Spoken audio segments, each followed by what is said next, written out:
get you back inside your head before the summer ends and spread a little love. Just for a little fun, I'll make you come back to me before the rise of every sun. Baby, it's meant to be, I know you got a man, but he don't understand. You're gonna be a heartbreaker. You're such a love taker. So just suck me in and you can toss me like a cigarette. 'Cause I just wanna be a bad habit, yeah.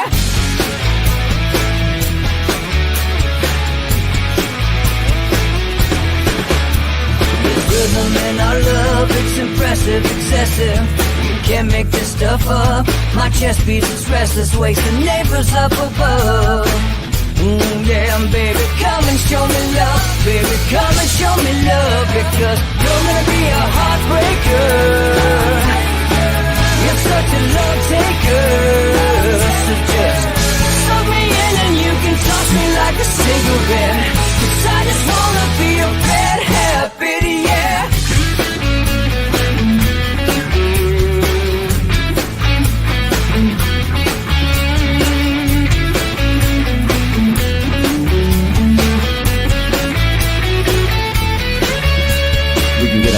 Take a one-way ride, steal us away to find a place we can hide. It wouldn't take much to disappear for a night, just to give in to the need and leave it all behind. 'Cause I know that you know that I know that you want me. You told me, now show me, come blow me away. 'Cause I know that you know that I know that you want me. You told me, now show me, come blow me away. You're gonna be a heartbreaker.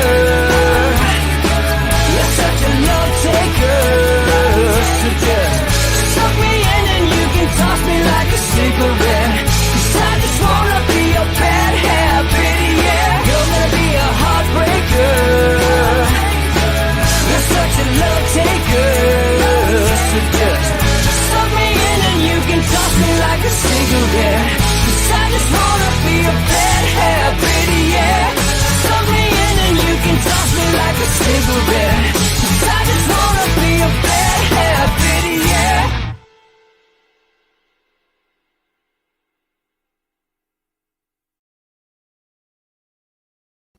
Oh, good morning, folks, and welcome to Inside the Numbers with the People's Pundit, and I am your host, Rich Barris, the People's Pundit. It is Friday, and it's Free Will on Friday, so we're going to have a nice little easy day today. I'm even in a hoodie, all right? But look, too many chiefs, not enough Indians. Too many cooks in the kitchen. A whole lot of other sayings that I can come up with to identify a serious problem that America has, which is that there are too many people with opinions who don't know what the hell they're talking about. There are too many people who have opinions about issues when they have no experience or knowledge of these issues. This is really prevalent in the gun control debate or the gun rights debate, however you want to frame it. There are a whole lot of people who know nothing about the source of violent crime in this country. They know nothing about the mechanics of firearms, the classifications of firearms, yet they think their opinion matters. And it does, I mean, sadly, it does at the ballot box, but it doesn't in actual discourse, public discourse. It is harming public discourse to have a bunch of ignoramuses running around complaining about automatic weapons in the street when there aren't automatic weapons in the street that you could purchase from a gun show in Florida same day. See how I packed in about 3 lies right there that the media routinely tells and regurgitates? It is not true. Automatic weapons have been banned in this country for many, many, many, many years. There is no such thing as a gun show loophole. You cannot go to a gun show in Florida or Arkansas and walk up to a table, purchase a firearm, walk away with it, and go shoot somebody. You could purchase a firearm and you can wait the waiting time period, the cool down period like everybody else, unless, and you will go through a background check, unless you have a concealed weapons permit, which means you already went through all of the rules and red tape. You already jumped through all the hoops. You're green lighted and you're ready to go. That is the only way you're walking away from that table with a firearm. The same is true when it comes to the issue of police reform, law enforcement, crime, policing in general. There are too many people who have an opinion about something they know nothing about. When was the last time Juan Williams put his own life in danger and was responsible for the lives of others? When was the last time Juan Williams and others like him who made ridiculously ignorant comments like he made yesterday, when was the last time they walked a beat? When was the last time they had to make a split decision in a matter of moments? And that decision had consequences, not only for their own life and their own safety, but the life and the safety of others. Who the hell is Juan Williams or any of these other media hacks to tell a police officer they know better than them when deadly force is necessary? Fire a warning shot. Shoot him in the leg. This is how stupid we've become. First of all, a guy with a knife, it's a 12-foot rule. I don't know what they call it in law enforcement in the military. It's a 12-foot rule. You can't squeeze your round off before that guy gets to you with that knife. 12 feet. You got 12 feet. I'm sure law enforcement's taught the same thing. You have 12 feet. And they will close that distance and slit your throat. What does Juan and the rest of them know about whether or not? It's like we expect police to be therapists, guidance counselors, marriage counselors, truancy officers. By the way, do their actual job, public safety, right? Take somebody down in an instant without breaking a nail. Mind readers. And mind readers. School teachers. Community basketball teammates. And now we expect them to have the supercomputer implanted in their head, which can calculate in an instant whether or not deadly force is actually totally 100% required, or whether or not you could shoot him in the leg, fire a warning shot. There are too many people who don't know what the hell they're talking about before they open up their mouths. This is a modern phenomenon. This is. It used to be that if you didn't know what you were talking about, you just didn't say anything at all. You opened up your ears and shut your mouth. That's why God gave you two, so you could listen twice as much as you should speak.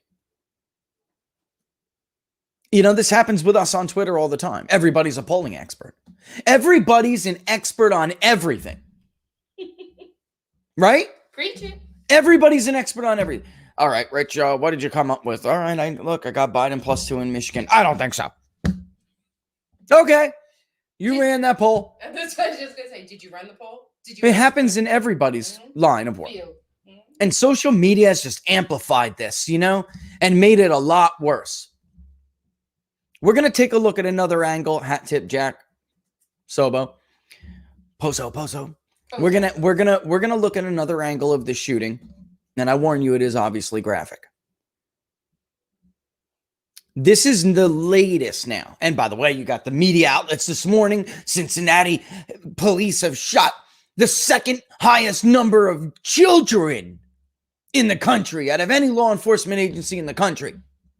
Well, why do we automatically assume that that is the fault of the Cincinnati Police Department? Maybe it's the fault of Cincinnati. And to the wise guys out there, well, you feel if it was your daughter. My daughter wouldn't end up in this position. My daughter wouldn't even find herself in this scenario. I taught her better than that. You forget about that? Parental and personal responsibility. We've just, again, like I said, it starts at the home. Cops are, they're marriage counselors, they're guidance counselors, they're everything now because we don't want to do that job ourselves anymore. And we don't want to have to admit we might have done a poor job raising a family. If you raise a 13, 15, whatever year old girl to swing around a knife at other people, you did something wrong. You messed up. I slept perfectly fine last night, thank you. Perfectly fine pointing out the gross hypocrisy. Barack Obama. If they bring a knife, we bring a gun. I slept perfectly fine. And if my daughter did end up in a situation with law enforcement, she would not have done what was done here. This is yet another example of ignoring police officers, a lawful command of a police officer.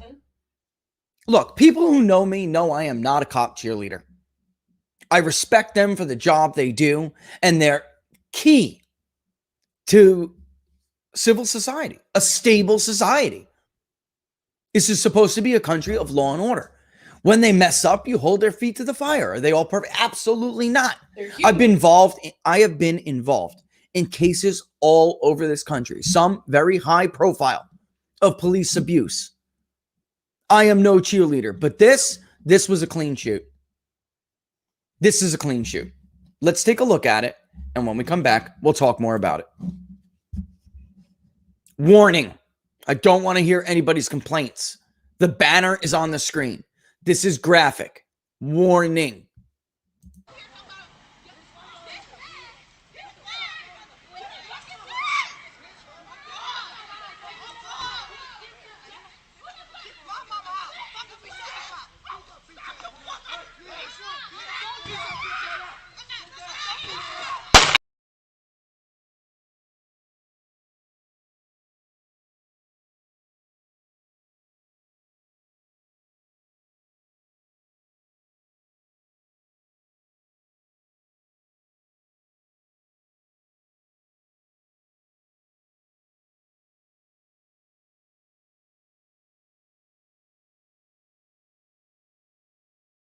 Did you? Okay, right. I killed it. I killed it on purpose, and with that, I killed my mic. But I killed it right after right before the shooting. You could hear one shot, and then there was no reason to show the rest of it.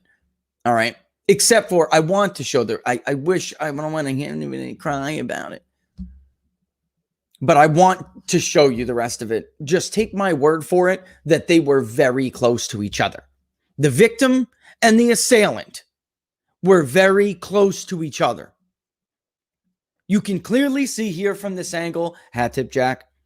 You can clearly see from this angle that the officer walks up and attempts to de-escalate the situation, putting himself in danger, putting himself at risk. When he's walking up to somebody you can see clearly has a weapon, and then she darts to the right before darting to the car because the victim's trying to get away, and the perpetrator is following and slicing and attempting to stab her while screaming, "I'm going to stab the out of you." So you have multiple people around. There are the lives of multiple people at risk outside of the immediate victim and the law enforcement officer. That is a clean shoot. How about this? You don't resolve your anger by stabbing. I mean, this is the craziest thing. I mean, Laura, really, you just went to the basics here. There are people defending someone who is attempting to end the life of another individual. And they are defending their right to not be shot or not to have deadly force used on them when they are using deadly force on someone else. Mm-hmm. Folks, do you understand how crazy this one is? This is nuts. This police officer with the shoot him in the leg, fire a warning shot with that kind of intensity and that kind of violence. Firing a warning shot could be the end of the life of the victim.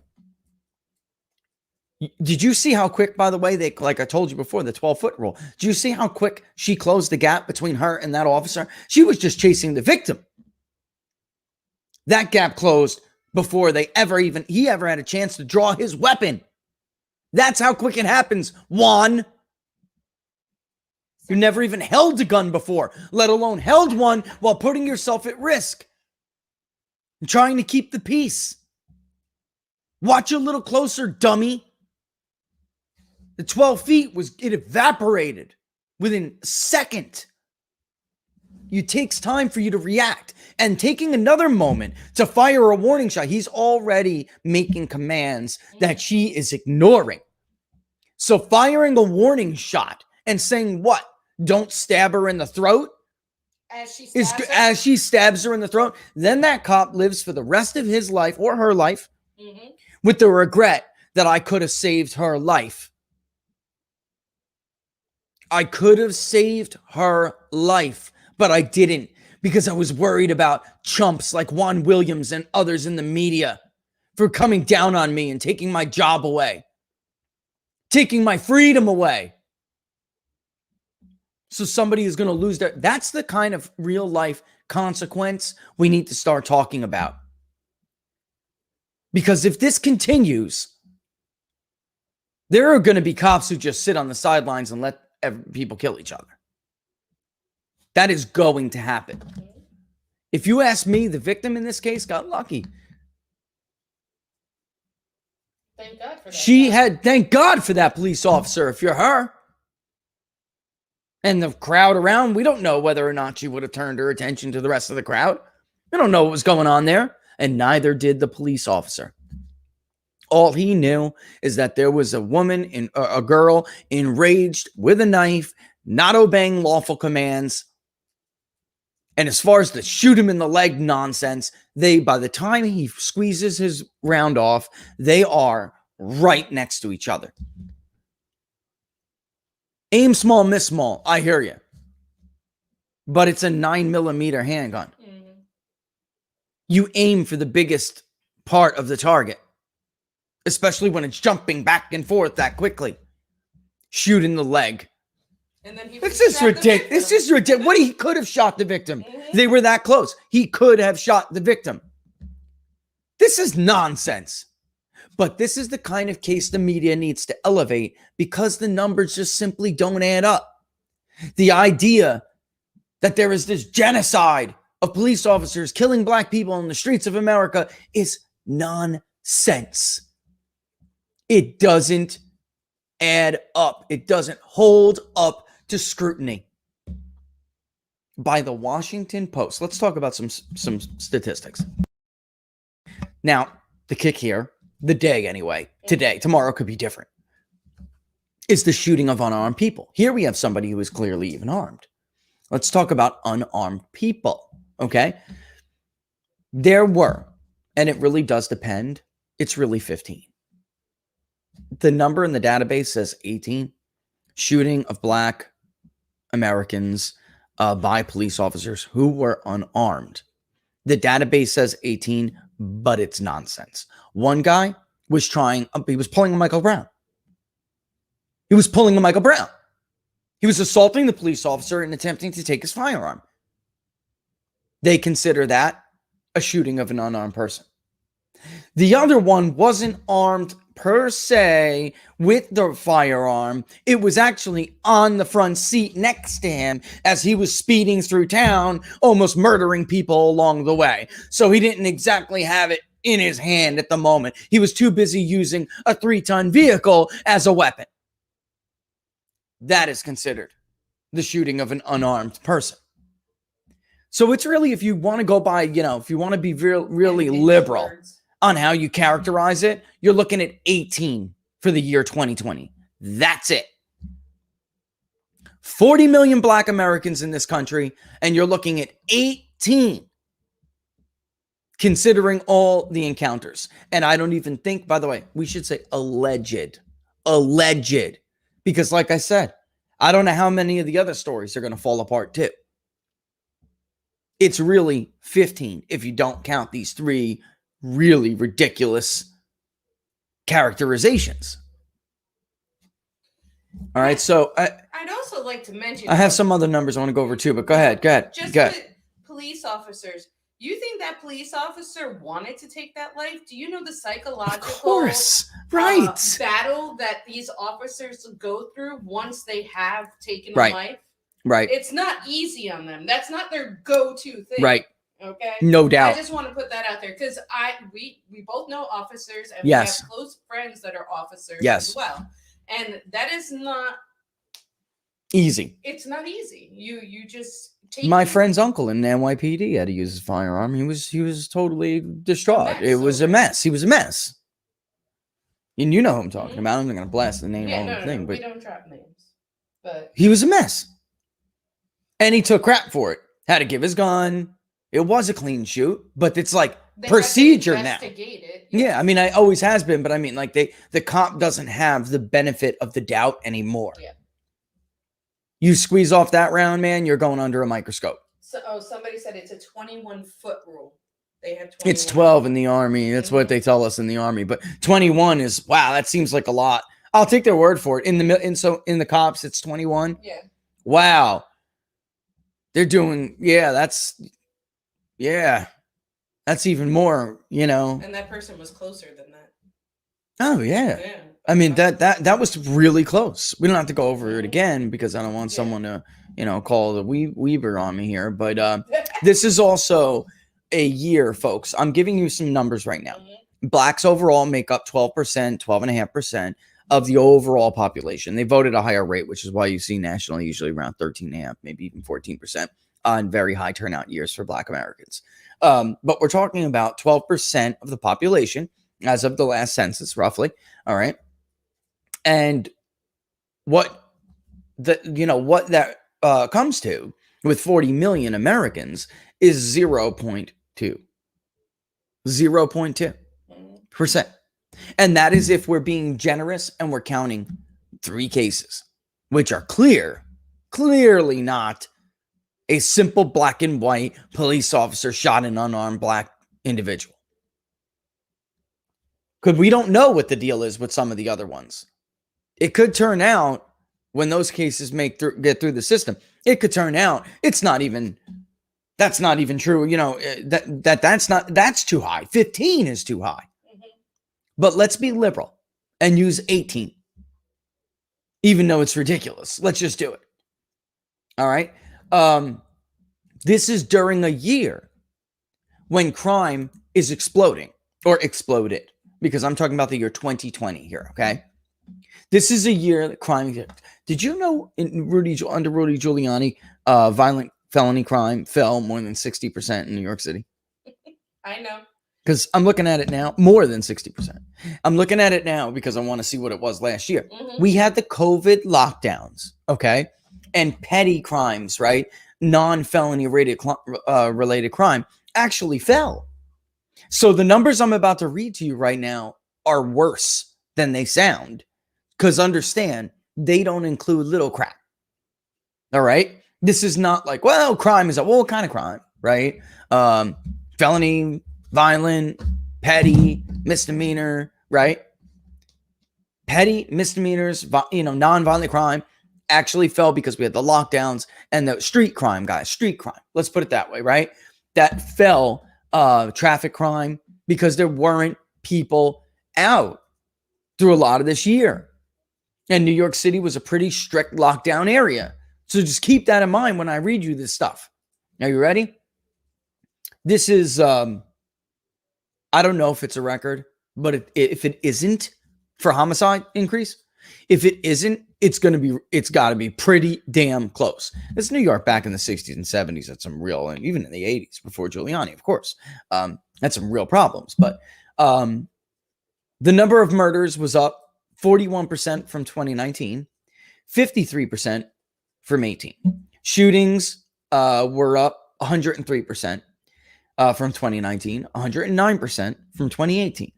Shooting incidents up 97% and 104. And victims, the number of victims is what I was reading before. The number of shooting victims increased 41% from 2019 and 53%. I just read that wrong again. The number of shooting victims increased 103% from 2019, 109% from 2018. Shootings in general, period, rose 97% from 2019 and 104% from 2018. What does this tell you, by the way, too? What does this tell you? The COVID policy itself was we talked about deaths of despair, Laura, because some of this is the law on the war on cops.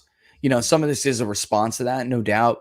But there was also psychological impacts to this lockdown. There were economic impacts to this lockdown. And economics absolutely impacts crime. So, you know, people get more desperate. They do stupid stuff. All right. So anyway, that's New York City overall. In Bedford-Stuyvesant, it used to be once upon a time anyway, 170% more shooting victims in 2020 than in 2019. 151% more shooting incidents. In Brooklyn, murder was up 94% in those specific parts of Brooklyn.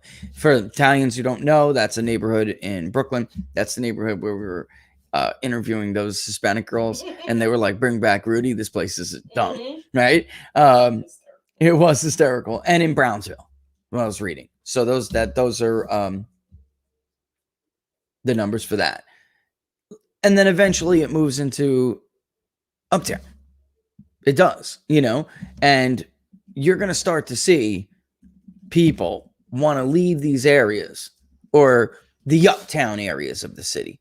They're going to want to leave that to go to suburban America.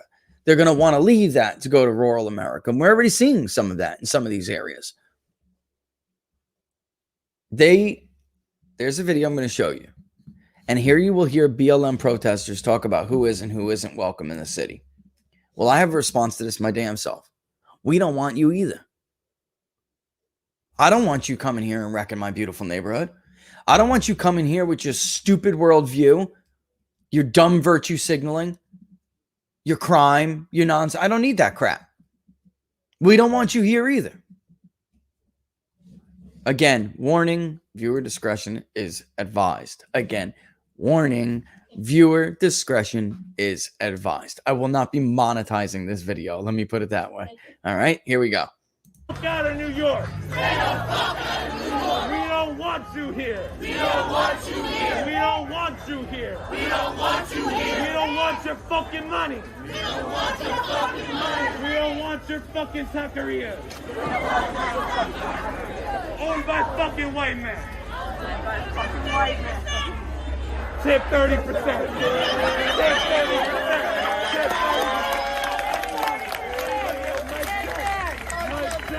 Anybody over here that's not tipping right? That's a racist statement, sir. Those are racist statements, sir. So he hates white people.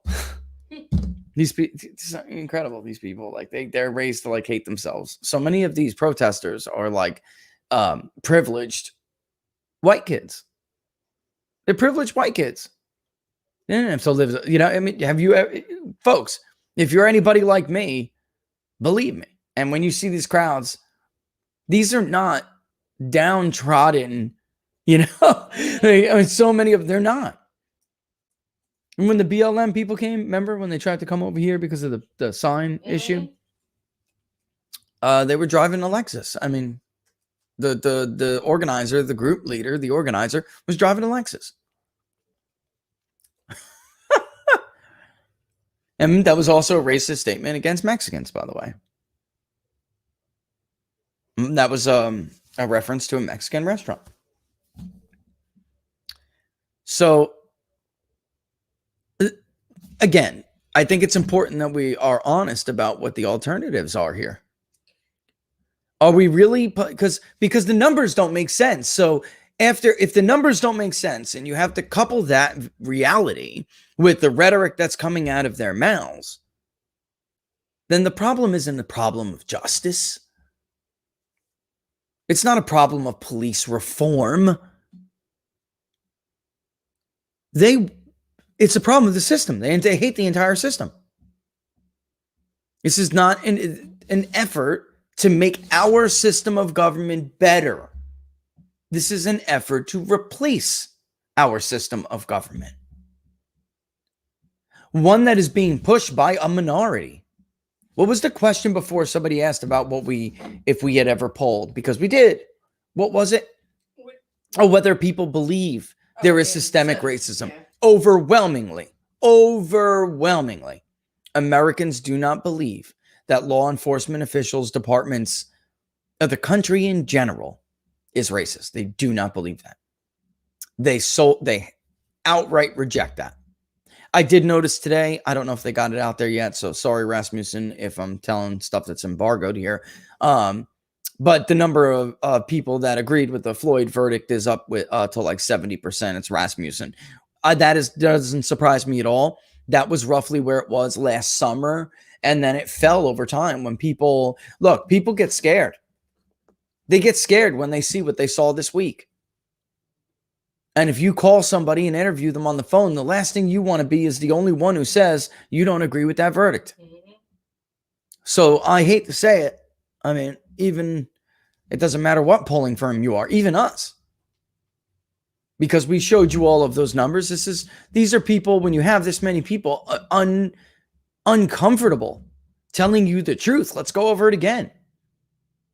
We've got more than 4 in 10 saying they're uncomfortable giving you the truth. What do you think they'll say over the George Floyd question?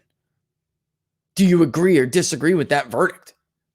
And who are these people? Where do they come from? Again, right? The percentage of female rural conservatives that are very uncomfortable versus those who are female urban liberals. It's a huge difference. It's twice as many, folks. More than twice as many. So not only, of course, would we expect it to rise, it's because of who it is that are uncomfortable would be the ones to tell you. No, I don't really think the cop was treated fairly. And how do you know? Because of the second part of the question Rasmussen asked. Whether or not the verdict was legit or was it politics? Then you'll get the real answer. Mm-hmm. And they think it was political. They didn't see this as a process for justice. This was a politicized disgrace of our judiciary system. So how many times did you hear, maybe we arrived at the right verdict. We did so the wrong way, but that's okay. The verdict was reached under threat of mob violence. The verdict was reached in the only state in the union where you can be convicted of both being negligent and having the intent to do so. It's either one or the other, folks. He either didn't mean to do harm and killed him on accident, or he meant to do him harm and killed him. You cannot have it both ways. The wall cannot be painted black or white at the same time. It's either black or it's white. It cannot be both. All right. With that, we're up on our 30-minute segment here. So the moral of the story is here, we need like a third great awakening or something. Yeah. We do. We really do in this country. Desperate need of a third, moral great awakening. I'm not even talking about like something like instituted or not educate. Yeah, I'm not just talking about like like institutional religion. I'm talking about like a great awakening. We've had a first great awakening. We had a second great awakening, what followed these great awakenings, periods of usually a peace and prosperity, yes, and innovation and typically, by the way, fairer society to one another. Right. Without the Great Awakenings, there would never have been abolition. Without the Great Awakenings, there would never have been women's suffrage. That's how these people push these movements. The holy warriors. Read some books. Read some books. I mean, we need a third Great Awakening in this country because we just have a bunch of ignoramuses who run around like they're know-it-alls. And the combination of ignorance and hate is going to kill us. It is killing us. I don't know anything about justice. I've never read Cicero in my life, but get out of here. You're wrong. You're white. I don't want you here. Get your Mexican taco restaurants out of my neighborhood.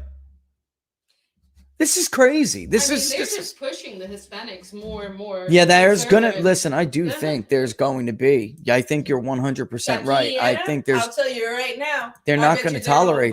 They're not going to. Yeah, there's going to be a push. They're going to push them. And I mean a push. I mean, they're going to push Hispanics further. Like Trump did a very good job of reaching out to certain Hispanic populations. Clearly, despite the exit polls, he did much better with them. Otherwise, we would not have seen the margins in counties we know are largely Hispanic counties. It's not possible, especially when it's pretty much agreed upon you slip with the white vote. Yeah. It's not possible to get these numbers. I don't care what the exit polls say. Exit polls are crap, and so are the voter analysis. Results are results. Exit polls are about as good as the pre-election polls. All right, but anyway. And meanwhile, if you average it, drive-by shootings, dozens of blacks killed each day. Each day. If you average it. Maybe that's not the case in one day because weekends explode. Mm-hmm. That's how it happens when you look at the data. Yeah, when the weekends explode, when you look at the data. Saturdays and Sundays turn into like Murder Inc. I mean, it's just crazy. Yeah. So, and then by the way, that number is more than white and Hispanics combined, even though they represent a smaller share of the population than either. There are more Hispanics now in this country than there are Black Americans.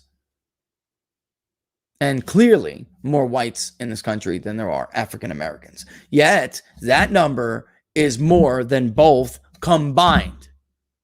So is it really the Cincinnati Police Department? Or is it Cincinnati? It's like, well, you take these like largely useless statistics and cast them in a completely incorrect light. So you're supposed to read that news article and say, wow, Cincinnati kills more black kids than any other police force, or there's one more that has more shootings of underage blacks. And you're supposed to think that's the problem of the police force. Like that must mean there's something wrong with the police department. Maybe it's something wrong with the neighborhood, the community. Think about it though. When you have congresswomen out there inciting absolutely, I mean, really, and teaching them that police are not an authority. Yeah.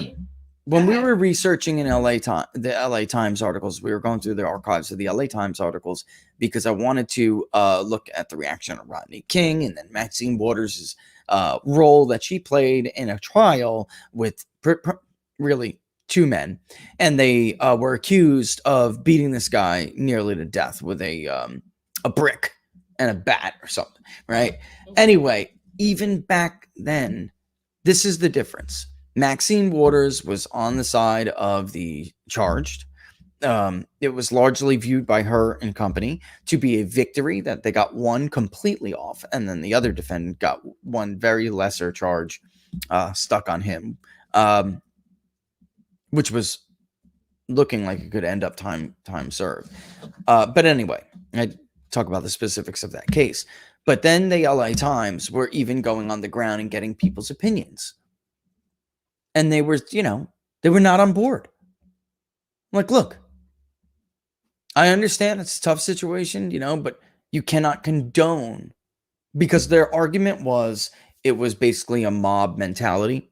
And that they didn't mean to do it. They were just kind of caught up in the moment. Oh, just kids caught up in the moment, smashing somebody's brain in with a brick. Just kids. They didn't really mean to. You got to take into consideration it's a mob, okay? And people act a little bit crazy when they're in the mob. All right. So this was the defense. I swear. Look it up.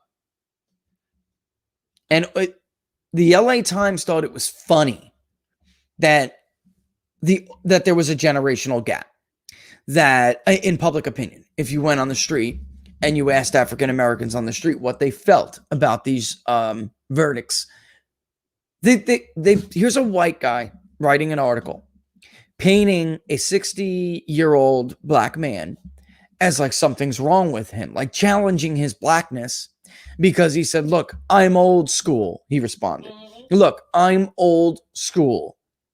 You cannot going around doing that and not expecting to be punished. We can't allow that in our society. So if you can't do the time, don't do the crime. And here you have some liberal white reporter like doubting his blackness because he didn't agree with him. Well, he ain't black enough now. Right? It was like the beginning of the you don't vote for me, you ain't black. Yep. It was like very much that. But there's a generational change here. And I think going to what you were saying, Maxine Waters has it easier now. Sure does. Back then, even, she was viewed as kind of out there. Radical. Look at the margins over time for Maxine Waters. Right? I mean, there were people who were like, look, I know what she's trying to do, and I do appreciate what she's trying to do as a member of the black community, but we shouldn't be sending the message to our young black men that it's all right to behave like this because you're black and you can get away with it or something. And that was the message she was trying to send. And they thought it was something wrong with these people. And it wasn't just men. It wasn't. And it wasn't just, as far as minorities go, it wasn't just black people. They were just the most surprised that there were actually opposition in the black community. Like, wait a minute, don't you care? Don't you think it's good? Don't you view this to be a victory? And the guy is basically like, it's never a victory when somebody gets their brain beat in. That's number one. No. It's never a victory. And number two, it's never right to send that message. Never right to send that message. But you can see the correlation. Yeah. Increased violence when leadership incites violence. Yep. Okay, so it's just, I mean, you're complaining, but you're perpetuating the problem and making it worse. So is it to stay in and get your money? Because like the Sharptons of the world, without the segregation and the violence that they push, they would have no jobs. Here's the statistical reality of this. With this unarmed shooting myth. All right. The statistical reality is police, as far as homicides go, I said it before, but I didn't dive into it enough as it warrants. Homicides among black Americans, the percentage that is conducted from the police is 0.2 of a percentage point. The rest is largely black on black shootings. All right. If there was no more, folks, if there was no more, understand what I'm saying when I say 0.2 of a percentage point. If the police didn't shoot any black Americans, it would only result in it would take it down from 100 to 99.8. You understand what I'm saying when I say 0.2 of a percent? No statistical significant impact on the overall number at all. Take that in. Absorb that. Marinate on that for a second. What I'm telling you. It would have negligible is not even the word. It would have no statistically significant impact at all. Now, I know there are some people who are going to say, well, just one. It would impact the one family. Well, don't fall into that trap because I already told you the database says 18, but 3 are BS. Off the jump, you can tell they're BS. We don't know how much of the other 15 are legit or not. Let's let the cases play out. And we'll see the details of the case. These are relatively new cases. And I'm using the last year. So, and by the way, the Post and all of these who keep track of some of this stuff, they have routinely changed what constitutes an event, right? Whether it's their mass shooting, their unarmed shooting database, everything they track, they routinely change their methodology for how they gather these events, these encounters. All right. And by the way, that's also another point in this. Encounters, even though black Americans are 12% of the population, they are roughly par when it comes to encounters with other races. So what I'm saying is they disproportionately encounter police officers. And yet, we're still only talking about a handful. There were more whites shot, but that's naturally going to happen if you have more encounters. It's just like basic statistics. More occurrence of something, the more likelihood of something, right? It's basic. All right. So, yeah, with that, any other good little nuggets I want to do in here before we go to break? We're going to have Don on too. But before we do, I thought I had some other stuff I wanted to bring up about crime rates here, but God, you really don't even realize it. I know Giuliani is what he is now, way past his prime. But God bless the man. When you look at the graph, it's incredible. Mm-hmm. It's incredible. He didn't play. All right, so remember the bums? They were everywhere. Man, I remember not being able to go to the ATM at nighttime because you had to jump. They were all like, laying at the homeless were underneath the ATMs. Yeah, you couldn't go to an ATM in the early 80s. Oh, I'm dating myself. Mid 80s, even late 80s, even. You couldn't go to an ATM in New York City at nighttime. That's where someone slept. You go try to take your money out of that ATM. Anyway. All right, so there we are. There is some other stuff I want to talk about too. I mean, the bottom line is, though, let me just wrap this up with personal accountability. This is yet another event the media is going to elevate. And we're not talking about personal accountability at all. Immediately, you get a story, you see a headline like I told you about with the Cincinnati Police Department, and they want you to immediately assume that it must be something wrong with the Cincinnati Police Department. And not Cincinnati. Mm-hmm. Because, look, there is no chance they can hurt these police officers and these police departments at the ballot box. Nobody is going to vote for the eradication of our law enforcement and justice system. That's not going to happen. But you seriously could do it when we already have a recruitment shortage because of old school budget issues that still haven't rectified themselves. They're just borrowing anyway. Mm-hmm. But we cannot replace these officers as fast as we're going to lose them and are losing them. So if you can't get it done at the ballot box, this sounds like a great way to do it coming through the back door. Mm-hmm. And that's what I truly think this is. I really do. And there's no serious proposed alternative. And honestly, there's no serious proposed alternative because this is an artificially inflated problem.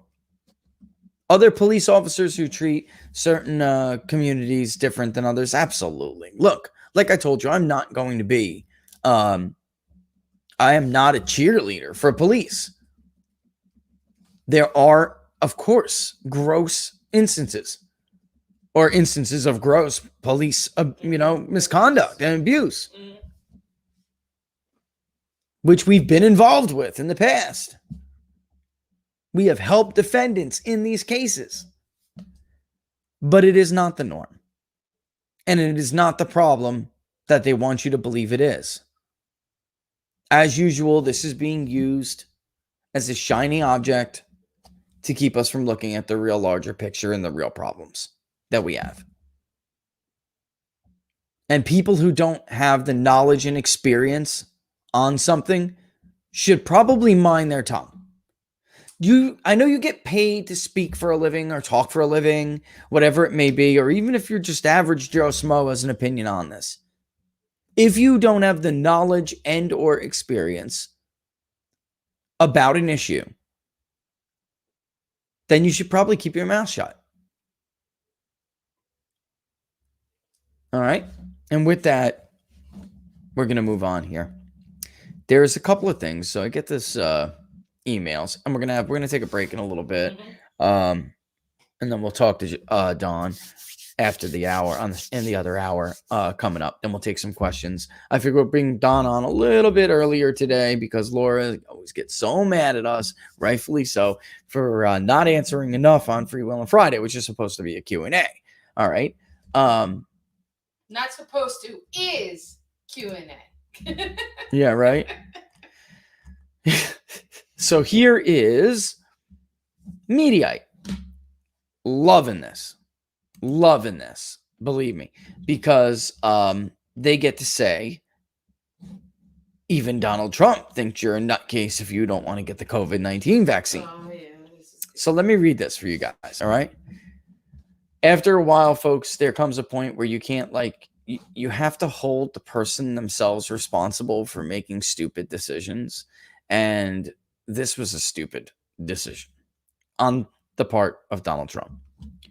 As his supporters continue to refuse COVID vaccine in droves. I like that, right? As his supporters continue to refuse COVID vaccines in droves. Really? Because I thought seniors voted for Donald Trump. The most likely age group to get vaccinated is 65 plus. The second most likely is 45 to 64. Guess what? Those were Donald Trump's two best groups. So I don't know how this is such an easy characterization. And as you know from the survey data we did and went over ad nauseum, that's not really true. On Thursday night, the New York Post published an item by columnist Michael Goodwin that touted the paper's effort to get people to vaccinate. Trump's participation, entitled "Trump Gives Thumbs Up on Post Push for Life-Saving COVID Vaccine," Goodwin reveals that Trump called him to say, "I'm all in favor of the vaccine," unquote. And that, quote, "It's one of the great achievements, a true miracle, and not only for the United States, we're saving tens of millions of lives to the world. We're saving entire countries," unquote. He told Goodwin he took the first dose in January, which he did not reveal until months later, and then got his second dose while living in Florida. Look, I understand that Donald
Guys can hear me okay now? They should be able to hear me now. I'll give everybody a second to jump in because I want to give them I want to talk about this. Because you put out something one way, and if you can hear me and you're listening, then that's great. I'm just going to give a couple of minutes to people. We'll just skip the break because of what happened. Yep, we're back. Yeah. Okay now? Yep. Oh, there. Was that a test right there? Okay. Test. All right. So now that everybody can hear. All right. So whether or not he wanted it to be taken this way, this is, of course, the way it was going to be taken when you released this email. So at some point, this was not smart. Trump, and this is what I know he's doing. Trump wants people to take the vaccine. He wants to be given credit for warp speed, for the vaccination itself. And that's all very well and good. But you're calling people stupid and, pseudoscience. And, he did make it very clear to Michael Goodwin that, look, if you don't want to take it, people should respect their wishes. That's fine.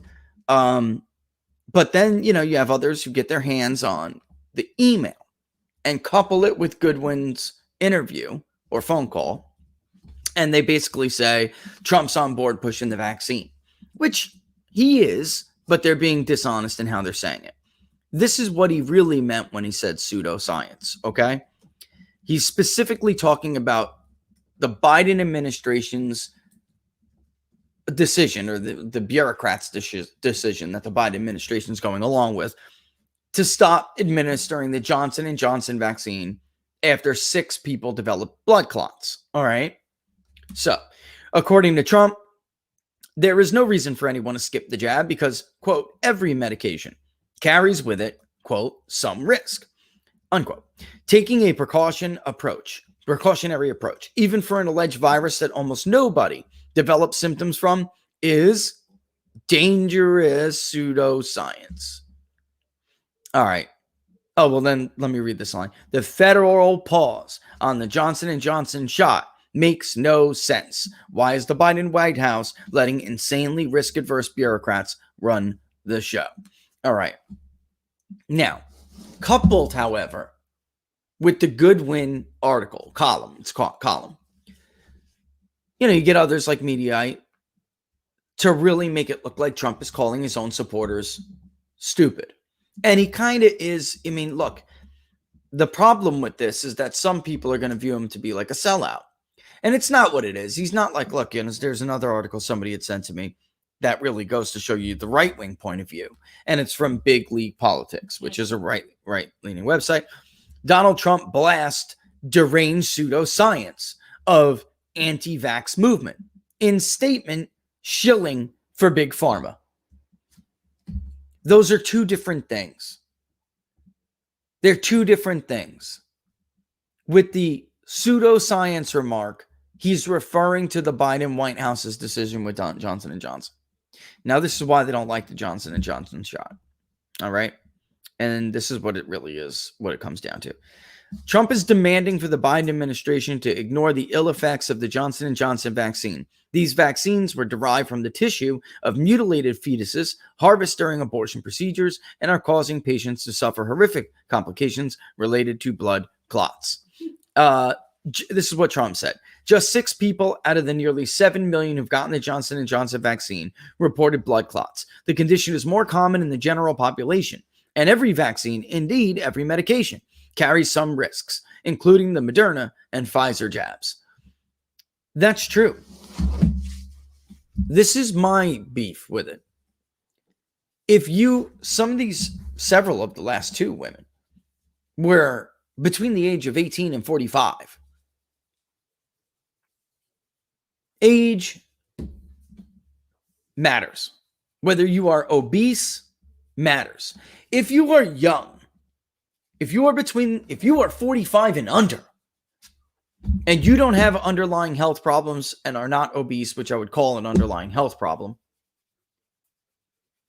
then you really have no reason to race out and get that shot. So while I see the point Trump is making, and others have made, they're only able to make those points because they shifted the goalpost again. Now it's about infection. When did it become about infection? This all started, it was a novel problem, and it was going to cause so many people to be hospitalized. Remember? The ventilators, not enough room.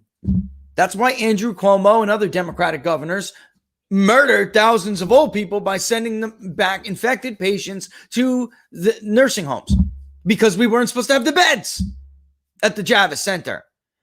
The hospitals were going to be overflowing. He never even used the hospital Trump made for him. The Naval Hospital. Never even used it. Liar. Javits Center was empty. When did it become about get the vaccine because you can get infected? If you are not at risk to COVID-19, why would you put yourself at risk for an unstudied vaccination? It doesn't make any sense. It just doesn't. So while I see what he's saying, and he's right, I'm not sure it was smart to pull the Johnson & Johnson vaccine either. It doesn't make. We're talking about 6 cases out of 7 million people. If you're going to have vaccines, the only ones who are jumping up and down for that, I'll tell you why they did it. Somebody asked me this question weeks ago, and because there really doesn't seem to be any other supportive evidence, I think they probably hit it in the nail on the head. Mm-hmm. Pfizer, in large part, is run by a bunch of liberals. Many of the people who are directly involved with warp speed, meaning they may not have actively have been under warp speed, but warp speed did impact them when it came to regulations and waiting times. All right. When they could submit their data, adverse impact monitoring, right? Emergency use authorization, even. They're mostly run by liberals, those people. They mostly are liberal, with the exception of a couple, but certainly one woman in particular is very political. And then you have Moderna. Those are Dr. Fauci's buddies. Those are Fauci's buddies, man. BFFs. They're both mRNA vaccines. Johnson & Johnson is not. It was developed using the antigen method, the traditional antigen method. This is the first ever mRNA vaccine. Since there is also cases of problems with the Moderna and Pfizer vaccines, it makes no sense to me that J&J was pulled because of 6 blood clots out of 7 million shots when we have plenty of people, including Thomas the Hitman Hearns, for crying out loud, reporting adverse impacts from the other shots as well. I mean, the Hitman Hearns basically said Marvelous Marvin Hagler died from the shot. Now, I don't know how supported that is, but that was what his original social media post alleged. Hagler got the shot, and he killed him. Don't tell me there aren't other problems. There are. So I'm not sure. I'm unclear why you would, just from a numbers point of view, why would you single out J&J? Unless it has to do with political interests. Payback. They didn't pay him. That's what I'm saying. Was J&J not involved? Were they not involved enough in pushing for the lockdown? Right? Mm-hmm. Were they not involved enough in several, they didn't have a spokesman like Dr. Fauci, right? Yeah, that's where we are. That little turd. Oh, that leprechaun. And then Fauci says, "Oh, this is huge. Donald Trump is on board now. This is huge," he says. Oh, now we're friends? It's a game changer, he called it. If you please Dr. Fauci, you must have said something wrong. If you pleased a two-faced, backstabbing, flip-flopping, Napoleon little twit like that, then you said something wrong, Donald. Mr. President. I'm telling you, where are you coming up with this stuff? Because of the way he did it. I know what he meant, and I know what he was really trying to do. But that doesn't matter to them. No. That doesn't matter to them. They're going to spin it how they're going to spin it. And his desire to want to have the credit for warp speed allowed him to do this. Believe me, the Trump supporters that they are talking about that won't get this vaccine, they're going to say, you sold out. you put me down for Big Pharma. You have Big League Politics. Their headline is that he's shilling for Big Pharma and calling you a pseudoscience, anti-vaxxer. In truth, he was talking about the bureaucrats in the Biden administration. That's what he was talking about. All right. It's 12:12. We're going to have Don on here shortly. We'll take a quick break while the warplanes go overhead. All right. Thanks for being patient. I can't believe we held that audience. Or, I can't. We love you guys for it. You know what? Like I said, I'll read things on here from now on. The system said it was messages that conflicted and glitched. I don't think it was. I think it's sometimes it just can't hold all that crap. StreamYard, Mediaite, Real Clear Politics, all these websites like bombard you with ads, and there were ads flying all over the screen that I'm trying to unclick, and that's when it froze. So I don't want to blame Messenger for it. Not Messenger, messages from Apple. All right. So anyway, go ahead and subscribe to the show on YouTube, folks. Hit the notification bell. That'll let you know when we're going to go live. We try to, and get your questions in during the break so Laura can jot them down. We try to, schedule this earlier than usual. So to try to help people out with that notification. We're the same thing happens with us. If you like the page on Facebook, People's Pundit Daily on Facebook, you'll get that notification anyway. All right.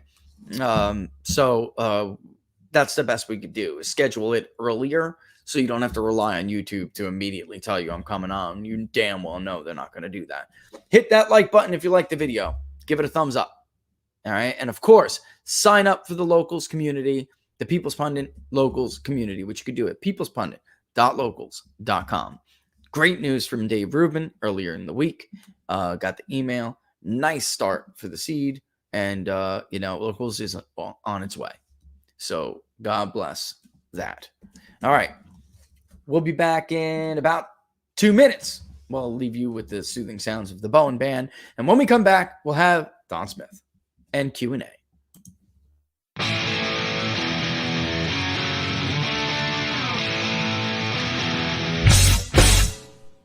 How much you wanna bet that I can get you back inside your head before the summer ends and spread a little love. Just for a little fun, I'll make you come back to me before the rise of every sun. Baby, it's meant to be, I know you got a man, but he don't understand. You're gonna be a heartbreaker. You're such a love taker. So just suck me in and you can toss me like a cigarette. 'Cause I just wanna be a bad habit, yeah.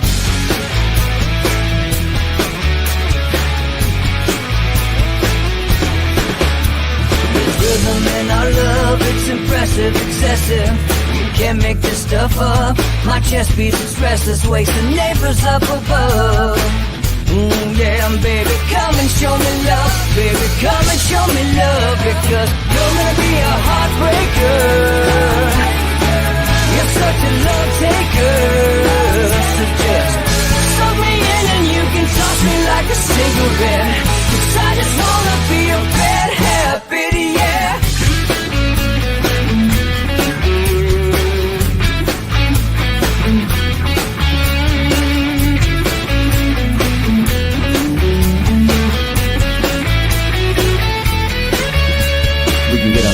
Take a one-way ride, steal us away to find a place we can hide. It wouldn't take much to spear for a night, just to give in to the need and leave it all behind. 'Cause I know that you know that I know that you want me. You told me, now show me, come blow me away. 'Cause I know that you know that I know that you want me. You told me, now show me, come blow me away. You're gonna be a heartbreaker.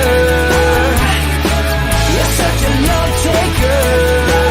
So just suck me in and you can toss me like a cigarette. 'Cause I just wanna be a bad habit, yeah. You're gonna be a heartbreaker. You're such a love taker. So just suck me in and you can toss me like a cigarette. 'Cause I just wanna be a bad habit, yeah. Suck me in and you can toss me like a cigarette. 'Cause I just wanna be a bad habit, yeah.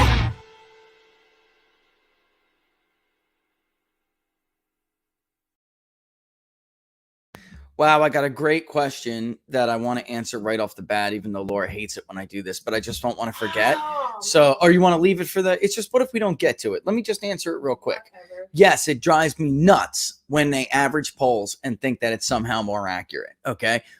Look, back in the day when polls were all done the same, everyone had a landline, random digital dial was still a thing, and it was still accurate. Then that's one thing, and it would make sense to do that.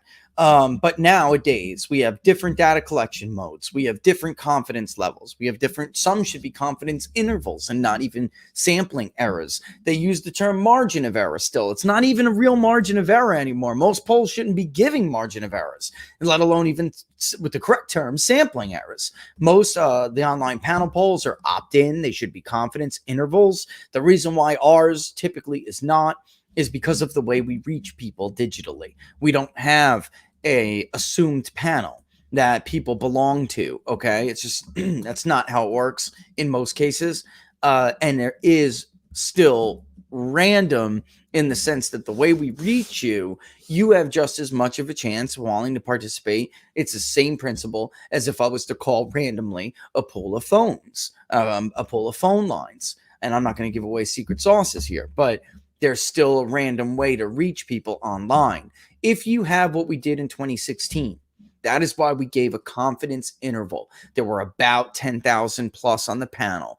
There was a rolling average, a rolling 7-day and 5-day. And then earlier when we got closer to the election, a rolling 3-day average, about 2,000 to 3,000 responses. And in any given moment, 20 to 30% of the sample, because the rolling was like 10, any given part of the sample was about 20, 30% of that was a repeat interview. So people we had already interviewed. Did you change your mind? Did you finally decide when you didn't decide? And we gave a confidence interval because they were opt-in. That was an opt-in panel. Mm-hmm. There are so many people out there that should be giving confidence intervals, not sampling errors. All right. So if you look in our transparency initiative checklist, when we put out a poll, you'll see the equation for how we calculate our sampling error, and then whether or not we did it differently for a certain subgroup, like the panels or the phones or whatever. And you cannot do that and average them together. It just doesn't. You're taking different kinds of polls and averaging them together. They're not the same anymore. It's apples to orange. You're not averaging apples with apples anymore. You're trying to average apples with pears and pears with oranges, and hell, throw a pineapple in there and a cantaloupe. I mean, this is crazy. You can't do that. So not to knock anybody who we all know does that. That's their business. I still think those websites are cool, but they're not letting people understand that this information should be delivered with a caveat. It should be delivered with a caveat. All right. So with that, let's bump the quarter break. Let's bring in my buddy, my pal. You know him. You love him. Don from the Don Smith Show. My friend Don, how are you? Hey, everybody. How are you doing? Living the dream. Living nice. The dream always, right? Yes. How's it going, Don? We talked a little bit today about the shooting stuff. I want to get into that with you as well. All right. Especially this latest one. We talked about generally crime statistics in general. I mean, this narrative is just not supported by crime statistics, just not. And then, of course, Donald Trump's statements on COVID-19 vaccinations, and how I think he made a communication error here. And I think the media is going. They already twisted it. Right wing and left wing. They're twisting what he meant. But he did, and he should have known that, but he did it because he wants credit for warp speed, rightfully so. But he's not going to get it, my friend. So what do you think about? Let's start there. What do you think about that? Yeah, I mean, messaging is super important, and it depends on how you put things. You want to put them the right way. I understand his frustration. I mean, like you just mentioned, he's never going to get credit for this stuff. It's just the way it is. It was baked into the cake. I mean, if you remember when he first came out and said that there would be a vaccine ready by the end of last year, All the experts, all of them came out and said you would need a miracle, and it just wasn't going to happen, and it did happen. And so, yeah, I think for the most part he's been right about everything. But I think with the vaccine thing, the bottom line is, if you want it, if you're comfortable with it, do it. I mean, that's America. That's what America is not shaming people for not doing it or trying to bully people into doing things. And but yeah, I think it was a PR error, I guess is probably the best way to say it. Yeah, and from the very first, when that rollout was going on, and Biden came out and said, you know what, we're going to set a target, 100 million doses. Right? He set the target at what Donald Trump gave him. His target was inherited the day he walked in, according to the Bloomberg tracker. According to the the Bloomberg tracker, not exactly right wing. He already handed Joe Biden a trajectory of 100 million, right? So it's like Biden would have to, he could sleep on the bed and he could sleep on the couch in the Oval Office for 30 days, Don. He's still going to hit the target.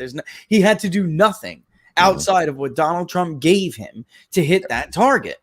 So I understand. In the very first comment Trump put out, statement hit our inbox, was, I hope everybody understands that is my doing, so, and I just, when I first saw it, I thought to myself, like you said, I get it. I get his frustration, but I hope you understand, Donald, that they're not going to give you credit for it, no matter what you do or say. And this latest thing, I guess it's like one of Donald Trump's, I hope they like me moves, and he really does want people to like him. He does. And he's like Nixon that way, or at least wants the respect. And no, this isn't going to do it either, Don.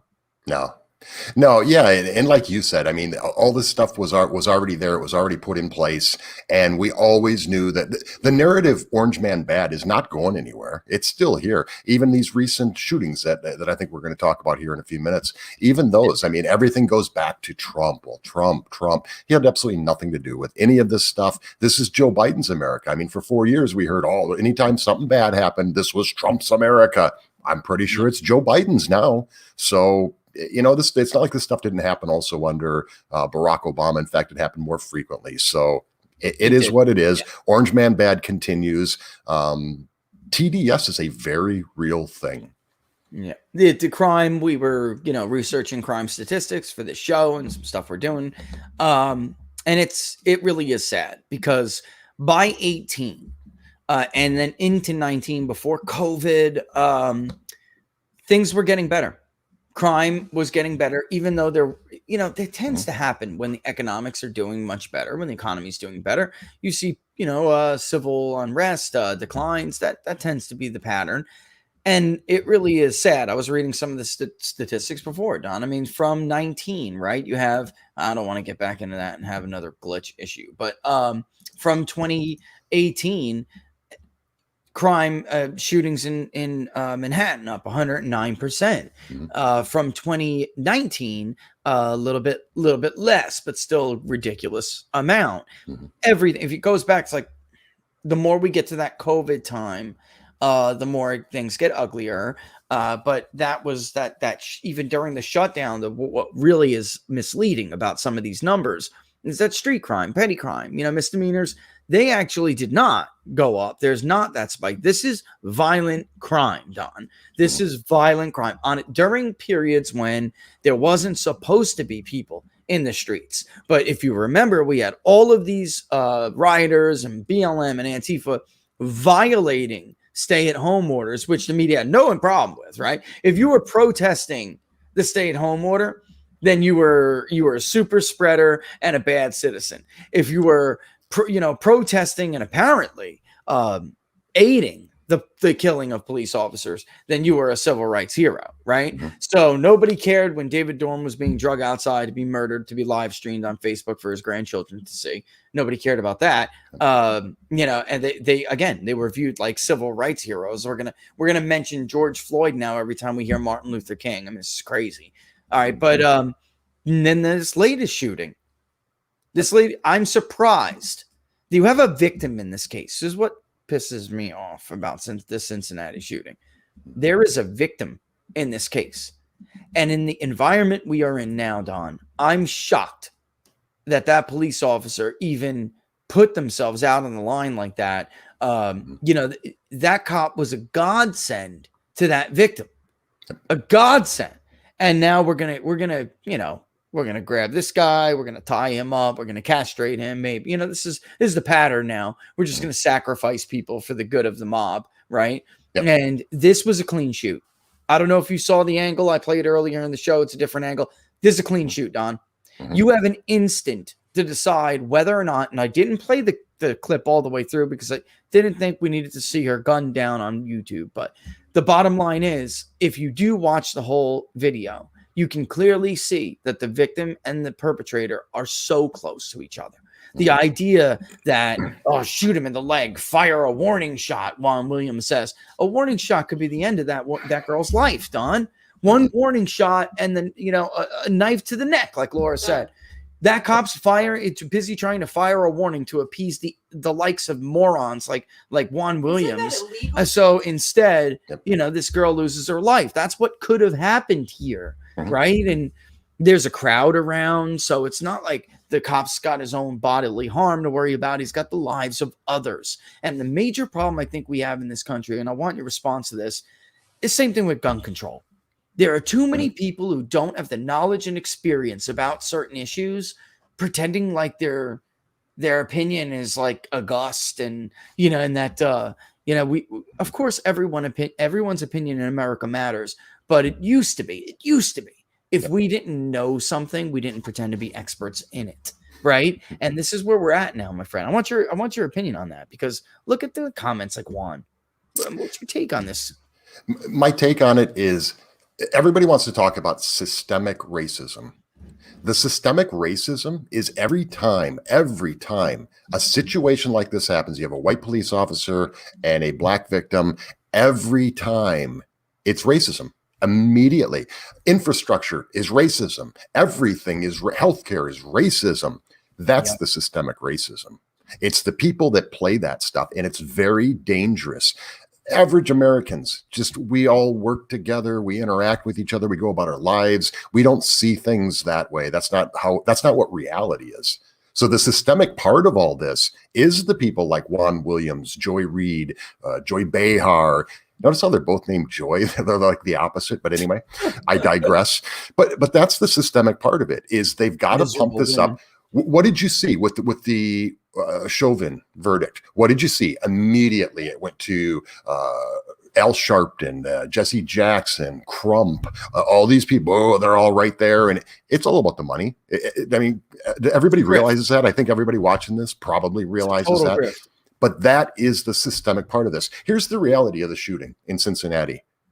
Like you said, there's a victim here. The victim was the girl who was about to be stabbed. Some white racist in Wisconsin didn't call the police and get the police there because they wanted to see a black person get shot. No, that family called.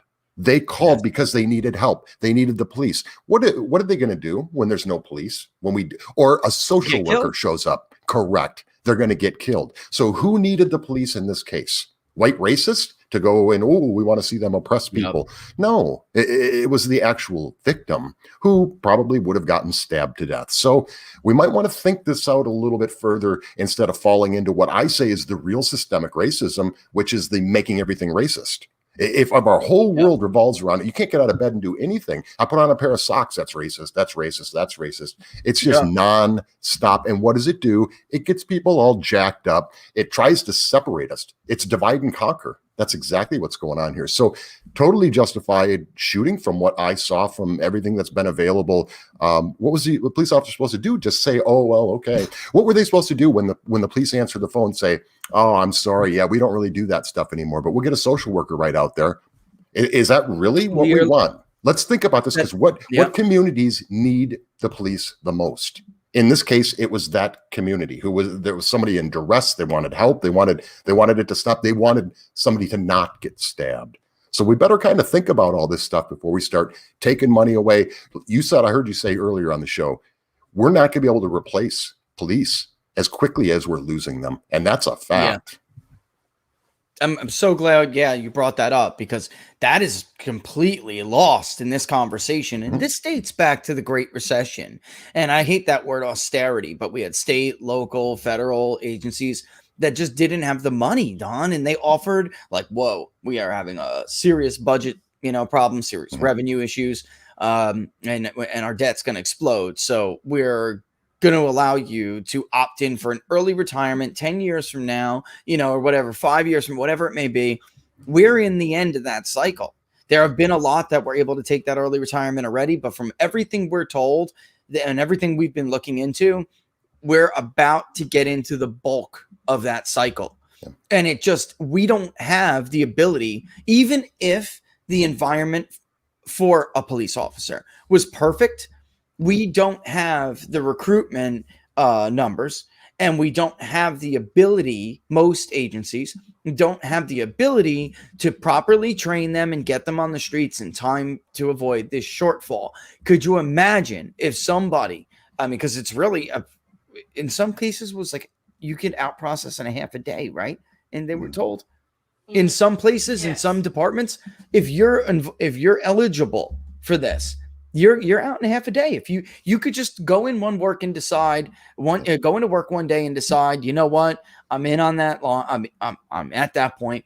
I'm pulling the trigger. Okay, head down to HR or whatever, and you're out. You'll hand in your badge and you're done by the end of the day. I mean, it could be done in 4 hours of paperwork. And to train a police officer, 3 to 6 months between the academy and other training, then another 6 months at least to a year, and next to an experienced veteran officer in the patrol car. I mean, we're looking at 1.5 to 2 years before a new recruit to cadet to officer to experienced beat cop. We cannot deal with that. That's just the numbers don't add up, folks. So if you're trying to kill the system, they'll never get defund the police and the social worker police department. They'll never get that at the ballot box, Don. Even in urban America, we've polled it. It's unpopular. It's more popular in some areas, but it never even comes close to majority or plurality support. Not even close. So you can't get it at the ballot box. What's the next best way, my friend? Well, I want to know this while it's fresh in my mind here. It would be interesting to do a poll on social workers. I'd be really curious, Rich, to know how many social workers want to show up at that scene. How many social workers say, wow, this is why I became a social worker, because I want to get involved in a knife fight. I want to go to somebody's house after the husband just beat up the wife and he's still very angry. And I'd really like to know that. Has anybody even consulted with a single social worker? Because I bet if they did, they'd find out they're not really on board with that program. So this is scary stuff. Look, I want to point this out too, because I think this is really important here, and it's something that doesn't get covered because of the systemic racism of pushing racism. What would have happened if this officer shows up and says, man, with all the stuff going on, boy, the Chauvin trial just ended bad. I'm not going to shoot anybody. I'm not going to do anything. I'm just going to try to talk to him. Can you imagine the outrage there would have been towards that officer if the actual victim in this case was stabbed to death and the officer just stood there and watched? If they were white, he would have. That's the systemic racism. It's a no-win. Yep. There was no win for that police officer. There was no win in the even the one that happened previously with the taser, the screw up in the gun. And what if they do nothing? Is that really what that community wants? In this case, did they really want? Well, just let her stab her. Hey, you got to let them do what they're going to do. Let it play out. I actually heard somebody say that. I think it was Joy Reid. You need to just let it play out. What an idiot! Really? What an idiot! That's your daughter about to get stabbed, and you want the police to just stay out of it. We really don't need you here. So people better be thinking about this stuff. And I'm talking about the people who are pushing for defund the police and sending social workers. And this doesn't end well, people. This doesn't end well at all. Yeah, let it play out. You can clearly see that from this angle. That's why I really like this angle and wanted to show it, because it does show it's much better, much clearer on this one. The officer arrives, attempts to de-escalate the situation, starts giving lawful commands, they are ignoring. Well, the victim is just trying to stay alive. The perpetrator is 100% ignoring not only the commands, but the presence of the police officer. Yep. So let it play out. It would have ended with a dead body. An innocent dead body. And what would a social worker had done in a situation like that, even if, their fantasy land of a system was put in place and that social worker engaged and attempted to try to do their job?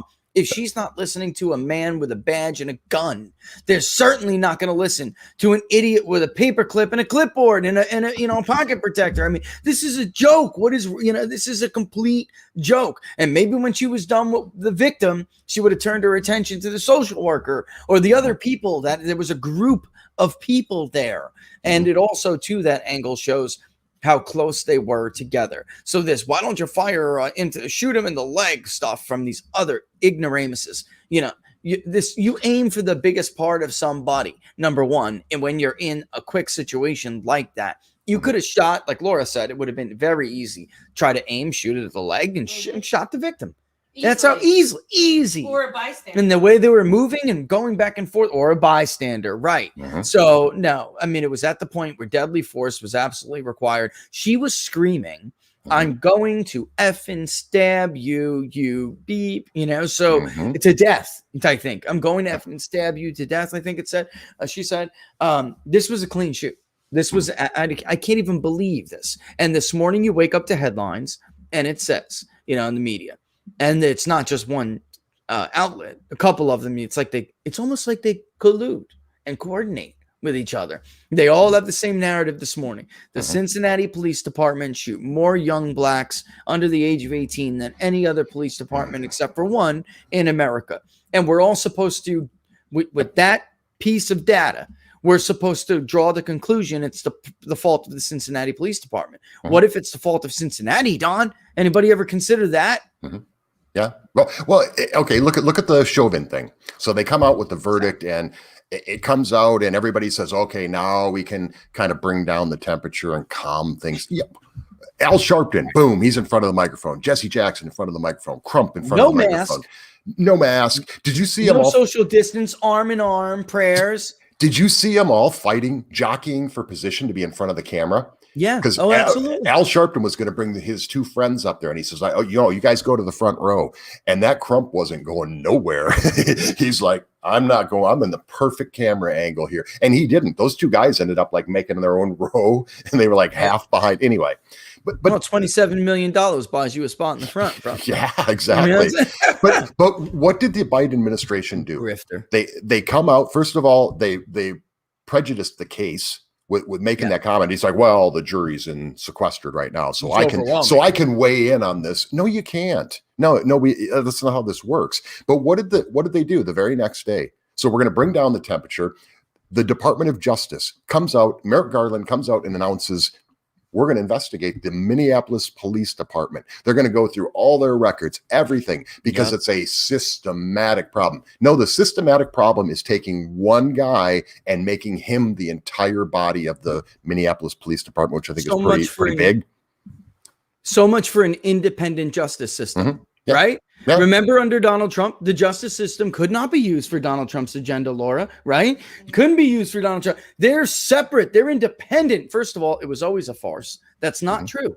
The justice system is subordinate to the presidency. Donald Trump was Bill Barr's boss. Donald Trump was Rod Rosenstein's boss. By the way, Donald Trump was Bob Mueller's boss, Andrew Weissman's boss. The executive runs the executive branch. So yes, it's true. Joe Biden is Merrick Garland's boss, but it's gross hypocrisy and a gross double standard that if it's a political agenda under a Democratic administration, it is never a problem to use the Justice Department to fulfill your needs. The IRS, the Justice Department, whatever. You want to go after political opponents? No problem, right? But under Donald Trump, we heard that it was an impeachable offense every freaking day.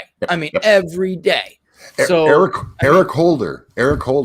I'm still his wingman. I'm still with my boy. Wingman. Nobody had a problem with him actually saying that. I'm his wingman. I'm here to do whatever he needs me to do. That And was nobody like had an a single problem with auto-recusal. that. That would have been an automatic demand for recusal under Donald Trump. What do you mean you're his wingman? You better you're unfit. You're unfit to serve. You better go. You better recuse yourself. If not, we're going to impeach the guy. It's crazy. You want to do some Q&As? Let me say one more thing if I could. Go ahead. And this is to respond to Laura's comment. Because, yeah, it's very easily that so the officer's going to shoot the person in the leg and oops, shoots the other person or shoots an innocent bystander. Just imagine the marching, imagine the outrage, imagine the media obsession with, and now he's just going around randomly shooting people. I mean, imagine how bad that would have been had that actually happened. It was, to your point, imagine if he would have tried to shoot the girl on the leg and accidentally hit somebody else. The marches would be abundant. The police are randomly blowing holes in the legs of young black teenage girls. I mean, this is nuts. Let's get to the Q&As. You ready? I'm ready. You want to do some Q&A, Don? Absolutely. Let's do it. All right. So our first question is, hey, Laura, can you guys please talk about what, if anything, we should expect to find with the Arizona audit? Yeah, that's a good question. You've been following this, Don. So I actually meant to get a hold of Dr. Ward or Chairwoman Ward now.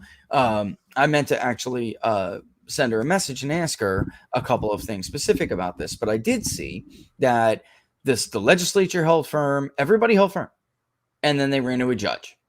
And they got an injunction now. Don, the Democratic expert who looked at a subsample in Maricopa County, said that 13% of those puppies didn't match. So 13% out of 2 million votes, 2 million total votes cast in Maricopa. Of course, it's not all vote by mail. But even if he's wrong by like 10%, there's a problem, a serious problem. I mean, if that's the case, what should we expect from it? We should expect Democrats to fight like hell. It's supposed to be every single ballot, 2 million plus in Maricopa, to be counted by hand. What I'm always skeptical about, Don, is that in many of these cases, you have the same people who were not obviously trustworthy to begin with are the ones doing these audits. Now, this time there was going to be more participation or more outside what's the word I'm looking for? Oversight. So clearly Democrats don't want that. Why would you race to a judge, Don, to get that halted? And it's a temporary injunction.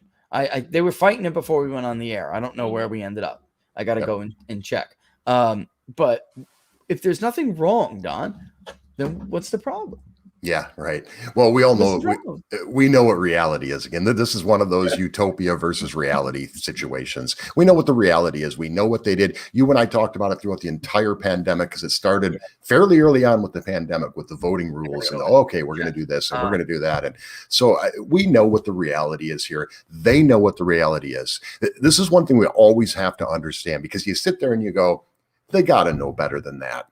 They can't possibly really believe that. And the answer is yes, they do know better than that. They just hope that their followers, that the people that they feed stuff to, they just hope that they don't. And they know that many of them don't. So we've talked about this in other cases, like the Sarah Palin thing, seeing Russia, that whole, but they do know the reality, and they know that they have to hang on to this. Why do you think they're doing Washington, D.C. as a state? Why do you think they're doing fighting voter ID laws? Why do you think they're doing all these things? And it's because they know exactly what the situation is. They know it's in their favor right now. So they're going to do why do you think they want to pack the Supreme Court? I mean, they know all these things, and they know the reality. These are people that go around talking about fairness. None of this is fair. So, I mean, it's all one-sided. So when they talk about fairness, I know it's the opposite, just like Joy Reid and Joy Behar aren't really joyful. So, I mean, it's a utopia versus reality. They know better, and they know exactly what they're doing, and they will fight tooth and nail. One thing I always have to give props to the left. They fight hard. And then they'll fight for everything, and they'll make any reason they can. They'll throw racism out there. They'll throw all these things out there. Again, that is the systemic racism. Everything is racist. Yeah, and they fight for their constituencies. They fight for their voters. And that is a big difference between the Democratic Party and the Republican Party. The Republican Party, it's astonishing on, every issue we polled. You just mentioned two of them. We did it for the Epoch Times. We did it for the Public Polling Project in the battleground states. Everywhere. We asked about DC statehood, and we asked about court packing. We also asked about Puerto Rico, a statehood for Puerto Rico. By the way, do you know where statehood for Puerto Rico is not popular? Puerto Rico. I mean, it's astonishing. It's like, shut up, Puerto Ricans. We know what's better than you. You're coming on board because we need your two senators. Right. We need your two senators. But the court packing across the board, I showed Minnesota and Wisconsin the other day. Did I put them? I wonder if I uploaded them here on the show the other day. I guess I didn't. I could upload them. But yeah, I mean, it was incredible. In a state like Minnesota, which we had Biden leading Trump by 10. And he ultimately won it by 7. So we had about a D3 lean in that. And that was because in our modeling, Democrats were overly represented. It was a little bit more to, even despite all we do, even we can make the same mistake, sometimes, just not usually 10 points. But Democrats were slightly overrepresented. Yet statehood for DC was still underwater 10 points. So, you can assume it is very safe to assume, because of who we overrepresented, they were more likely to support DC statehood than others. So it's not that I'm making an assumption. It's true. If the way we modeled the electorate, that means DC statehood is a couple of points even worse than we found. And in Wisconsin, a state that was very, very close, we looked at that. We showed that one too. It was not popular anywhere. I just wanted to show those two because I thought those were very good, indicators. You had probably the most pro-Biden Midwest state that was viewed to be competitive, and then the one that was not viewed to be competitive, which turned out to be the closest one outside of what Trump had won, Iowa and Ohio. So Republicans have the American people on their side on all of these issues, but it's funny because the American people don't have them on their side. And that really is the difference. The American people are on their side, but they're not on the American people's side. And that comes through, Don. That comes through to people. They know whether or not someone's fighting for them. Well, and like I said, they know exactly what's going on here. And here's my fear. And I think if you all you need to do is look at the speed in which they're doing these things. DC statehood, packing the court is a big deal for them. If you think they're going to back off of that's like the one that they really have to have, right? So they know that what they're doing is unpopular, even with their own base. It's the most vocal people that they're pushing for, that they're pushing these. So when you say they're doing stuff for their constituents, it's only for the most vocal. But they know what's going to happen, and the end result is going to be midterm election. They're going to lose the Senate. I mean, they're going to lose the Senate. They're going to lose the House, I believe. So they've got to do all these things really quickly. If they get the Supreme Court, if they get all the things that they want, DC statehood, they get all these things that they want, they will be able to contest everything. What's another big thing that they're looking at is the voting laws. They're making a huge issue out of this. So they're fearful that what they're going to do in this short period of time, then they're going to lose these things, but they will have the power structure to contest every one of them. Totally. So they'll contest these elections to the point to where they won't lose the Senate. They won't lose the House. Donald Trump would, all the crazy stuff we heard out of the media in 2020, despite the man having hundreds and hundreds of affidavits, thousands and thousands of records supplied by people like Matt Brainerd and myself. I mean, this is not like they didn't have a wealth of evidence to show. They did. In 2016, Democrats had no evidence that anything untoward had happened. And yet they still accused Donald Trump of cheating, colluding. It was a new word we all developed with Vladimir Putin, fabricating a crime, right? They would never have allowed, if they had control of their state legislatures, if they had control of the majority of state legislatures in these states, if they had control of the Supreme Court, if they had control of the Senate, right? They never would have allowed Donald Trump to be seated. I don't think people understand this. Folks, It doesn't matter if he whooped her 312 to whatever. Doesn't matter. If he didn't have Republican legislatures, he wasn't going anywhere. They were not going to certify those elections. He was not going anywhere. Those of us who are old enough to remember Barbara Boxer trying to get George W. Bush's second term wiped off the map, we have come a long way away from that even, Don. They would never have seated him. It would have been President Clinton from some technicality. They would have lied to the public for years about Donald Trump being an asset of the Russian government. If you think that's nuts, you're crazy. You haven't been paying attention. They would never have let it happen. And Republicans, in contrast, I mean, they don't have the spine for that. And I think that ultimately what people have to come to grips with, Republicans aren't up for this fight. They're not up for this fight currently. The party leadership, and they don't really understand what they're up against. That if you go up and you say something like, maybe we didn't reach the verdict correctly, but it's the right verdict and now it's time to heal, you don't understand what you're up against. You don't understand it. This is a group of people who want to dismantle the system, and a party that is on board with that. And they don't seem to have what it takes to fight back, Don. Mm-hmm. Yeah, the day after the election, the 2016 election, we saw the reactions. We all saw the reactions of the left. And it wasn't just, the voter who said it. I mean, these were top-ranking people. They never felt so helpless in their lives because they're used to wielding the power. They're used to controlling things. Even when they're in the minority, they demand that these things be put in. When they're in the majority, we're told, it's not an a la carte menu, just shut up. Remember the Barack Obama when he met with John McCain? Yeah, John, the election's over, okay? And I won, so shut up. After he invited them to come in. So they had never felt so helpless in their entire lives. Then go through the 4 years of President Trump, the Supreme Court. Oh my God, now we lost power there. So these are people in a panic that will do anything and everything they have to do for power. They are better at fighting than we are. They just are. They've got the media. They've got some built-in advantages, but they're just better at fighting, and they're willing to say anything. And do anything. Absolutely. So we don't have that kind of leadership right now in the Republican Party. I mean, there's Jim Jordan and there's, some great guys in there, but there's a lot of Kevin McCarthy's and Mitt Romney's and Murkowski's, and we have too many of that right now. So here's what happened. The left did a really good job under Barack Obama of purging themselves.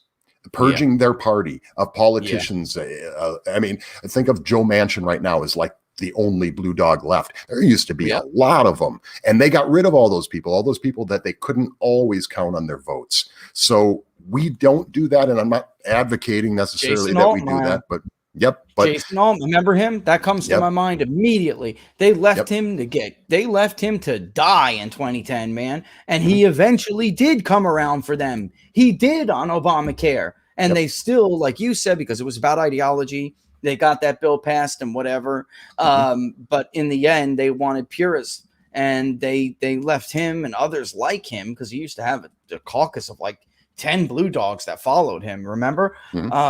And they just left him to fry, man. They just left him to fry. They were like, I'm not going to help you. I'm going to help. And they figured, we'll get your seat back another. And they did. We'll redraw your district later.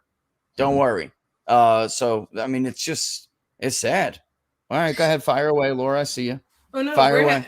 In locals, we're having a great. You're having a good discussion. Oh, I thought you were over there writing things for us. Yeah. We were going. That was a good discussion back and forth. Yes. I mean, Republicans, they have not done what Don is saying. They just have not done that. They haven't purged their party of people that they can't count on, right? And Republicans have too many. Perfect instance before I kick the question to you. There are some that are willing to fight, and then there aren't. So after the 2020 election, I had spoken with a pretty big Republican donor, and they wanted answers. They spoke to 2 senators within the first 48 hours.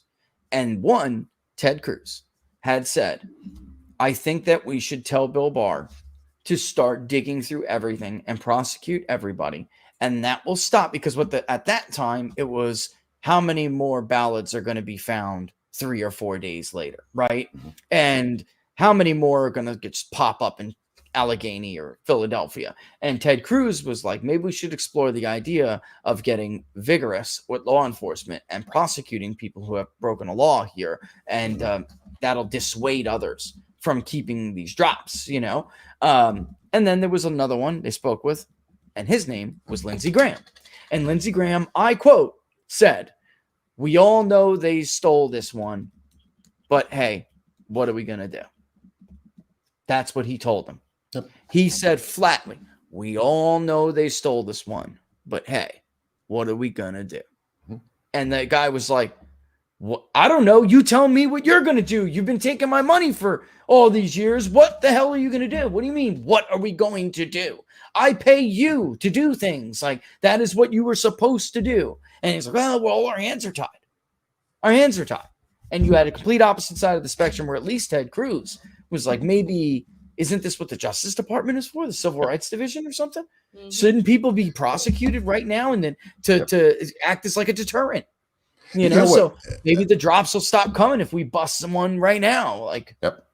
I know we want to get to the next question, but I've just got to add this because this is so important. The election wasn't stolen on election day. The election was stolen throughout the year, throughout the course of the pandemic. You and I talked about it every single week. You talked to your followers about it. We talked about this the whole way. So when the election happened, all of a sudden, the day after the election, everybody goes, "Oh, well, maybe we should look into this." No, you should have been looking into it for 8 months. Where the hell were you guys when they were putting these drop boxes all over and they were doing all the things that they were calling doing? Us crazy, Don. Calling That's us crazy. And calling us crazy. Yep. That's right. Yep. An amateur, right? The president's guy said, What do you "Don't know?" listen to that amateur. Don't listen to that amateur. Who the hell is this guy?" Right? Remember that? Yeah. So Real it was funny too. now. It was How'd too. you It was sleep, too Bill? late. The day after the election, it was too late. So now you're going to run around and you're going to try to find evidence of what happened yesterday and for the previous 8 months. It's too late. You should have been ready for all this stuff. You knew it was going to get. Lindsey Graham knew they were going to steal the election. So what did you do?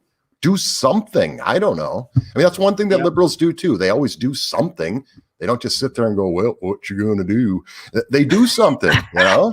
They're very effective. They mobilize. They get things. Even after they lost in 2016, you know, the executive orders with immigration, we're going to bog the system down. We're going to bring in caravans to bog up the immigration judges. We're going to sue to bog up the appeals process, the appellate court division. I mean, they had a plan. It was a political strategy beyond who are we going to nominate? Who's going to run for this? Who's going that's secondary at this point. They have political strategies, Don, you know, even when they're in the minority. Sure, it helps having the media be your opposition when you can't be because you've been like electorally decimated. So it's nice to have the media step in and be the opposition. That's like you said, they have obvious advantages in the system.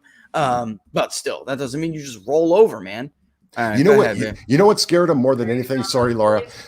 Caitlyn Jenner is running. Oh yeah, I wanted to get Don's take on this. Thoughts on that? What are your thoughts on Caitlyn Jenner running for governor of California? Well, better than Newsom. I mean, you know what?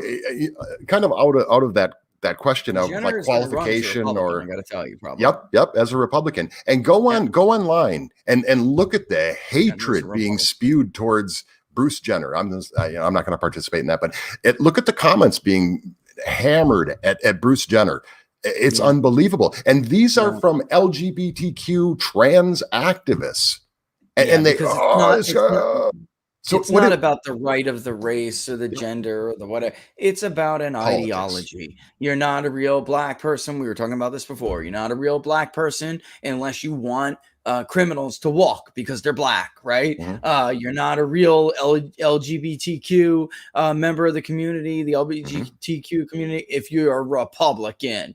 You're going to challenge Gavin Newsom, you're a traitor. You're not. I mean, that is so tired. Isn't it tiresome? It's been like this forever, Don. My wife's Hispanic. She had to deal with the same stuff too. You know, she's not Puerto Rican. She's too conservative. But the hell are you talking about? So is this not a Hispanic rights group? But no, it's not. It's a left-wing Hispanic rights group. It's a left-wing group. Yeah, it's a left-wing group pretending to speak for Hispanics. That's what it is. Yep. If you don't vote for me, you ain't black. I mean, that is one of the most racist things. I heard you mention that earlier. That's one of the most racist things that anybody has ever said. And they don't say anything. Joe Biden, he's the first clean, articulate black man. Does he think that black people don't bathe? I mean, what a comment to make. And everybody went, well, what he meant was. So you got the NAACP explaining for him what he really meant, making it more palatable, right? The Harry Reid thing, he only speaks with a Negro dialect when he needs to. The NAACP couldn't get to the microphone fast enough to tell us that Harry Reid's done a lot of things for the black community. What about what he just said? You're cool with that then. Look at Tim Scott. Tim Scott is getting hated right now because and you have white liberals who say the nastiest, most vile, most racist things. And then their next tweet to somebody is calling them a white supremacist. Yep. What? So meanwhile, a white man is going to spend it's going to be a record-breaking $20 million, maybe more, to defeat a black Southern senator. Mm-hmm. Yeah, there you go. It just says it all. It just says it all. It has nothing to do with the color, the persuasion. Mm-hmm. It is all ideology, all of it. It's incredible. What it really is this. Their narrative is that Republicans are just old white men.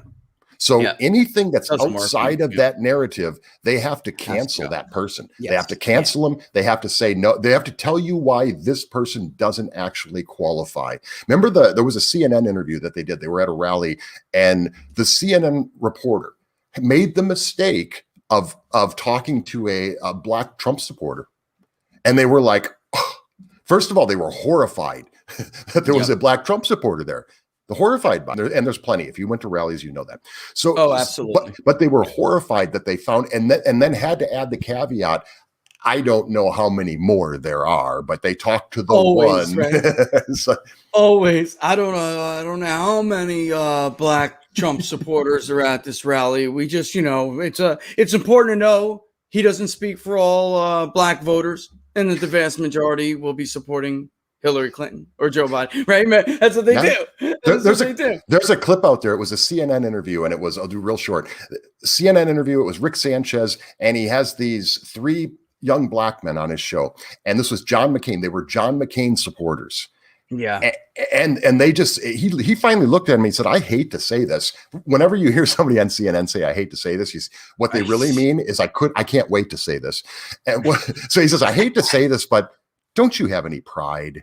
Yeah, I remember that. I knew, I thought that's where you were going with this one. I remember that. My God. All right, fire away. Alrighty. So your next question is, do you have any pride?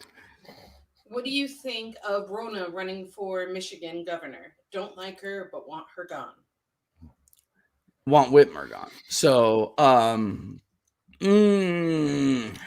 don't know. I don't know. I'm not sure at this point. I think she's got too many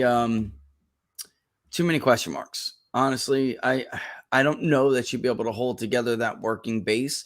I always admired Rona's early ability to look at what Trump was doing, being that she was from Michigan.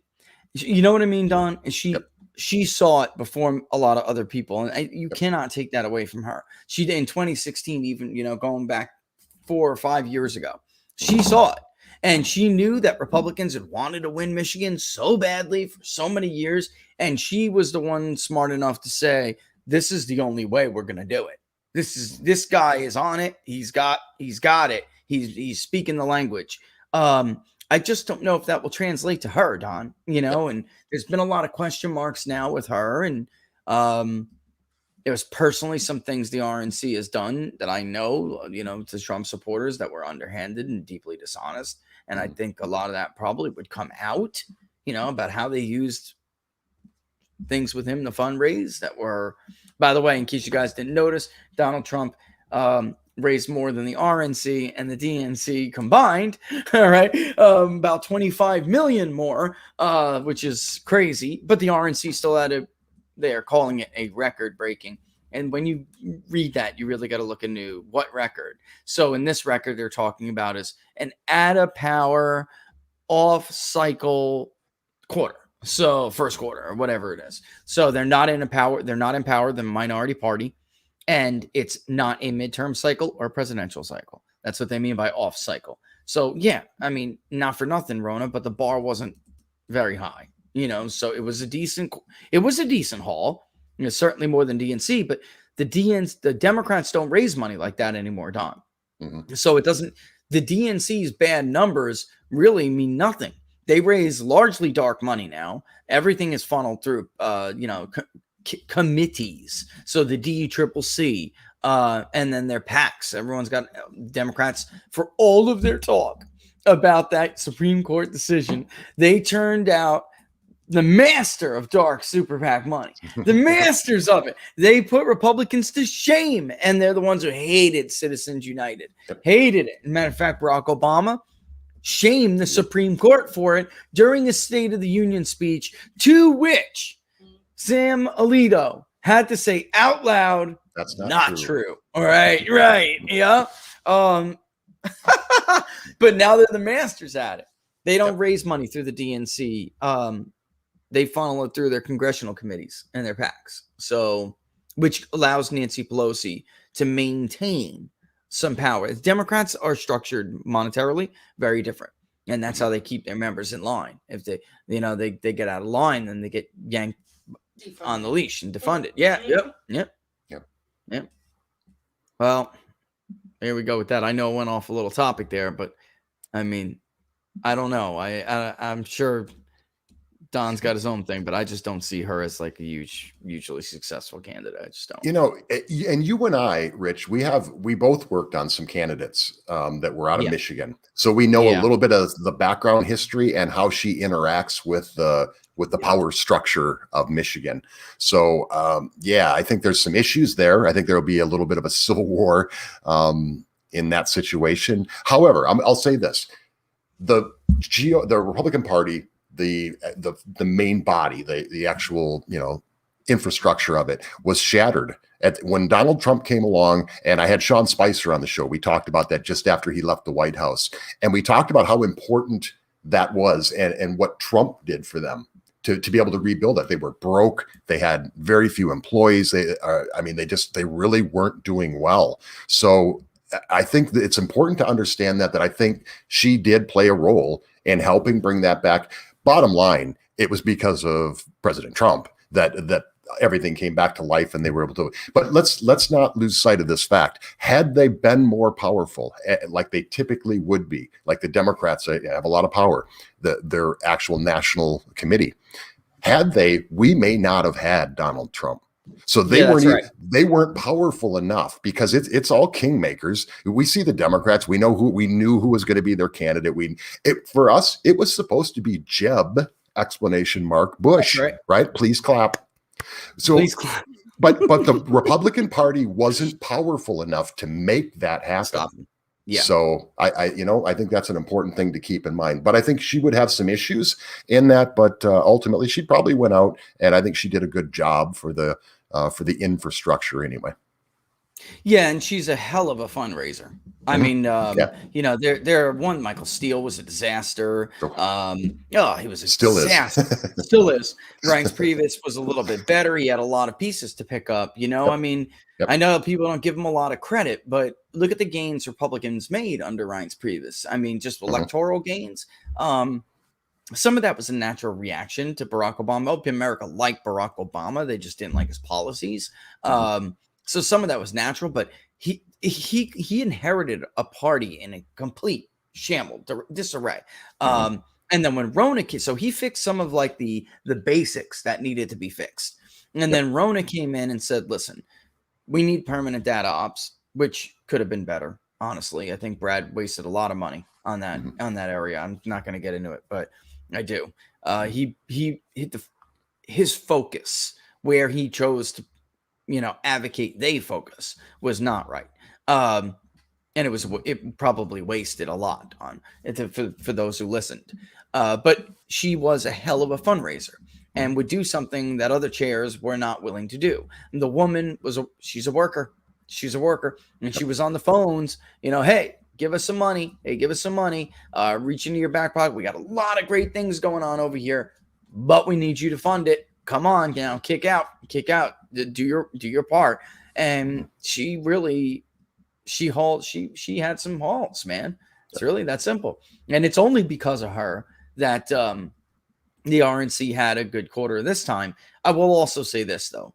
It is also the numbers carrying over, Don, from some of the last minute election stuff. And I'm not sure they're going to be able to duplicate that because, they promised a lot. They really did. I'm going to find out soon. I'm going to find out soon whether or not this election reform effort, their election integrity panel, is legit or not, because I got a call the other day. So I've been, very busy. So I said, I'll let you know, but we're going to find out very soon how serious this is, Don. Yep. I would like to, I mean, the truth is some of the people on it, I don't know where the hell they were when you and I were going on and on about how they were going to do this. Yep. Right. So why would you choose some of the people The same people that failed. that got fucking rolled?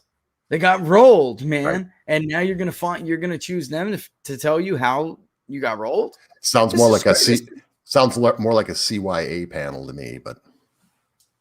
Well, that's what always makes me nervous when I see those same actors and they play like musical chairs. Mm-hmm. It just turns into a cover your butt panel. That's it, right? We've determined that we didn't do anything wrong and we couldn't have done a better job.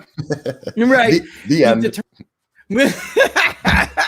We've determined that nobody could have prevented this, and there's more we can do in the future, of course. And now we know that, but that doesn't really mean we did anything wrong. Right. So thank you, and we've determined that we're all super awesome. Unbelievable. Just like foregone conclusion kind of panel. Just like we know this court packing panel is a foregone conclusion. I mean, are you kidding me? Does anybody seriously think these people are deliberating over whether or not packing the court is within his right? They didn't even wait a week before they came out and announced what their intentions are doing. So they probably hadn't even met yet. After standing on the stage 3 feet away from Donald Trump and saying, "Oh, now you're just lying." Yep. Right? Remember, Joe, you're going to pack the court. Even if you're not going to pack it, you're going to get rolled over, Joe, by the left. You're not going to be able to stop them. They're going to socialize medicine. They're going to pack the court. Oh, no, this is just crazy. I'm not going to let him lie. Okay.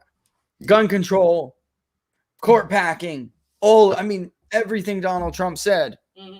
The fracking ban, Keystone Pipeline's gone. Yeah, statehood for D.C. was all a lie. The Paris Accord, the Iran deal, everything. Yep. And he stood 3 feet away from the man and said on multiple of those that was a lie. That's Donald. That's just Donald lying. That's just Donald doing what Donald does best. Liar in chief, right? Crazy talk. Crazy talk, man. Come on, man. Somebody give me a shot. Go ahead. I'm ready. Little Philly, please tell me there's somebody besides Caitlyn Jenner. Can't tell you right now. I don't know yet. Sure. I'm doing, all I could do is say my piece. They're praying on it. I do talk to them basically every day. There is somebody that I think would be a much, much, much, much better candidate that I think you all would love. I think that would be a unity kind of candidate because this person is not, you've seen him advocate for issues before, but he's not particularly socially acceptable to a state like California. Absolutely. But common sense conservative on the economy. And I really thought it would be somebody the state could accept as an alternative, a viable alternative. I think that what I worry about with Jenner, Don, is that even if he was to win, this would be a virtue signal vote. Yep. And it wouldn't be a serious administration. It would, it just would be 4 years of the product of California saying how progressive they are and not anything really becoming of it. And the hardest thing about some of these candidates that aren't ego driven and they have no political ambition is that their decision-making process is much different than traditional politicians. They're not egomaniacs, and they're not like dying to see their face on a billboard. They're not dying to see their ad run on television. They're disrupting their life. They're disrupting typically what are wonderful lives. In this case, an incredible life, and would only do it if they truly believe they could make a difference, and not hurt the people they love in the process. That's very different than typical politicians. Don, you've dealt with them. You're in communications. I'm in data research. These guys. You have to be a certain kind of egomaniac to want to run. And when you get a legit person, it's hard to. You can't force them. They're grown ass men. You can't force them. You can't push them. You can't. It's not high pressure sales. We're not selling the guy a car. That's how you drive somebody. That's how you drive someone away. He's got a good life. You don't need to hear this crap. But it's tough because they're the best kinds of public servants, but they're also the hardest to get to run because of how crappy the system is. Look at what they did to Donald Trump, and he was an egomaniac. Look at what they did to Donald Trump. This is a guy who had a fantastic life. I'm not even sure whether you like him or not. He did not have to destroy his life to try to help the working man and woman in this country. And look at what look at what he got in return. And for the lefties out there who are like, yeah, well, he was enriching his family. You're stupid. That's verifiably false. He destroyed his family brand. He blacklisted himself in circles where he was not only accepted, he was admired in these circles, lionized, idolized, whatever you want to call it. And that's going to set a precedent now. Like, do you want to do this to your life? And what will you get in return? Like that cop who quit. He was like, I don't need this. F him. And that was it. Mic drop. I'm out. Give me my money. I'm taking my early retirement and I'm gone. And I think we set a horrible precedent here, Don. All those people who are worried about norms and institutions, they destroyed every norm we had just to make it a horrible, miserable experience for this guy, a horrible journey for him. So they could basically, they were trying to send a message, to any other independently wealthy, non-politically bound candidate. Don't you ever do this again. Don't you ever try this again. We'll crawl up every orifice in your body with the FBI, CIA, DEA, whatever, the IRS. We will crawl up the NSA, whatever. That goes to show you that man's character, though. Donald Trump was investigated by every single and they didn't find entity, Jack. And they couldn't find anything. I'll be honest. And they still accuse him of it. How many of us could take an investigation of a man? Because that's what happened there. They didn't investigate a crime or some kind of a crime, Don. They fabricated one to investigate a man, and they still didn't find anything. They didn't find any. I honestly was incredibly shocked. So Trump University, so what? Stakes. What? Yep. Stakes, right. What they really hated about Donald Trump as president, becoming president of the United States. Number one, they couldn't believe that we were able to nominate him and get him to be our candidate. So that really upset them because they're supposed to know all this stuff and know who it's supposed to be. And they had all kinds of stuff written on Jeb Bush. So it just totally rocked their world. You remember when Skelettoretta went on with Bill Maher and they said, who are you going to be? And she says, well, I think it'll be Donald Trump. And everybody laughed and they laughed and they laughed, right? So, they were just totally caught off guard. But the guy's successful. And more importantly, he's successful. He's wealthy without politics. Joe Biden's a millionaire because of politics. All of them. Look at Harry Reid, who got elected. When he first got elected, it was because he was just a middle class, living paycheck to paycheck kind of guy. Guy's worth millions and millions of dollars now. John Boehner. on both sides of the aisle. You know, John Boehner was a bartender and a restaurant owner or a bar owner in Ohio. It was at least he had a small business, but he wasn't filthy rich. You know, Barack Obama. His wife was given a cushy job on the board of the hospital system in Chicago. You know, she got $300 or $350 or something a year to do nothing. That was a political favor, but still, I mean, the guy was eating tuna fish sandwiches for the longest time.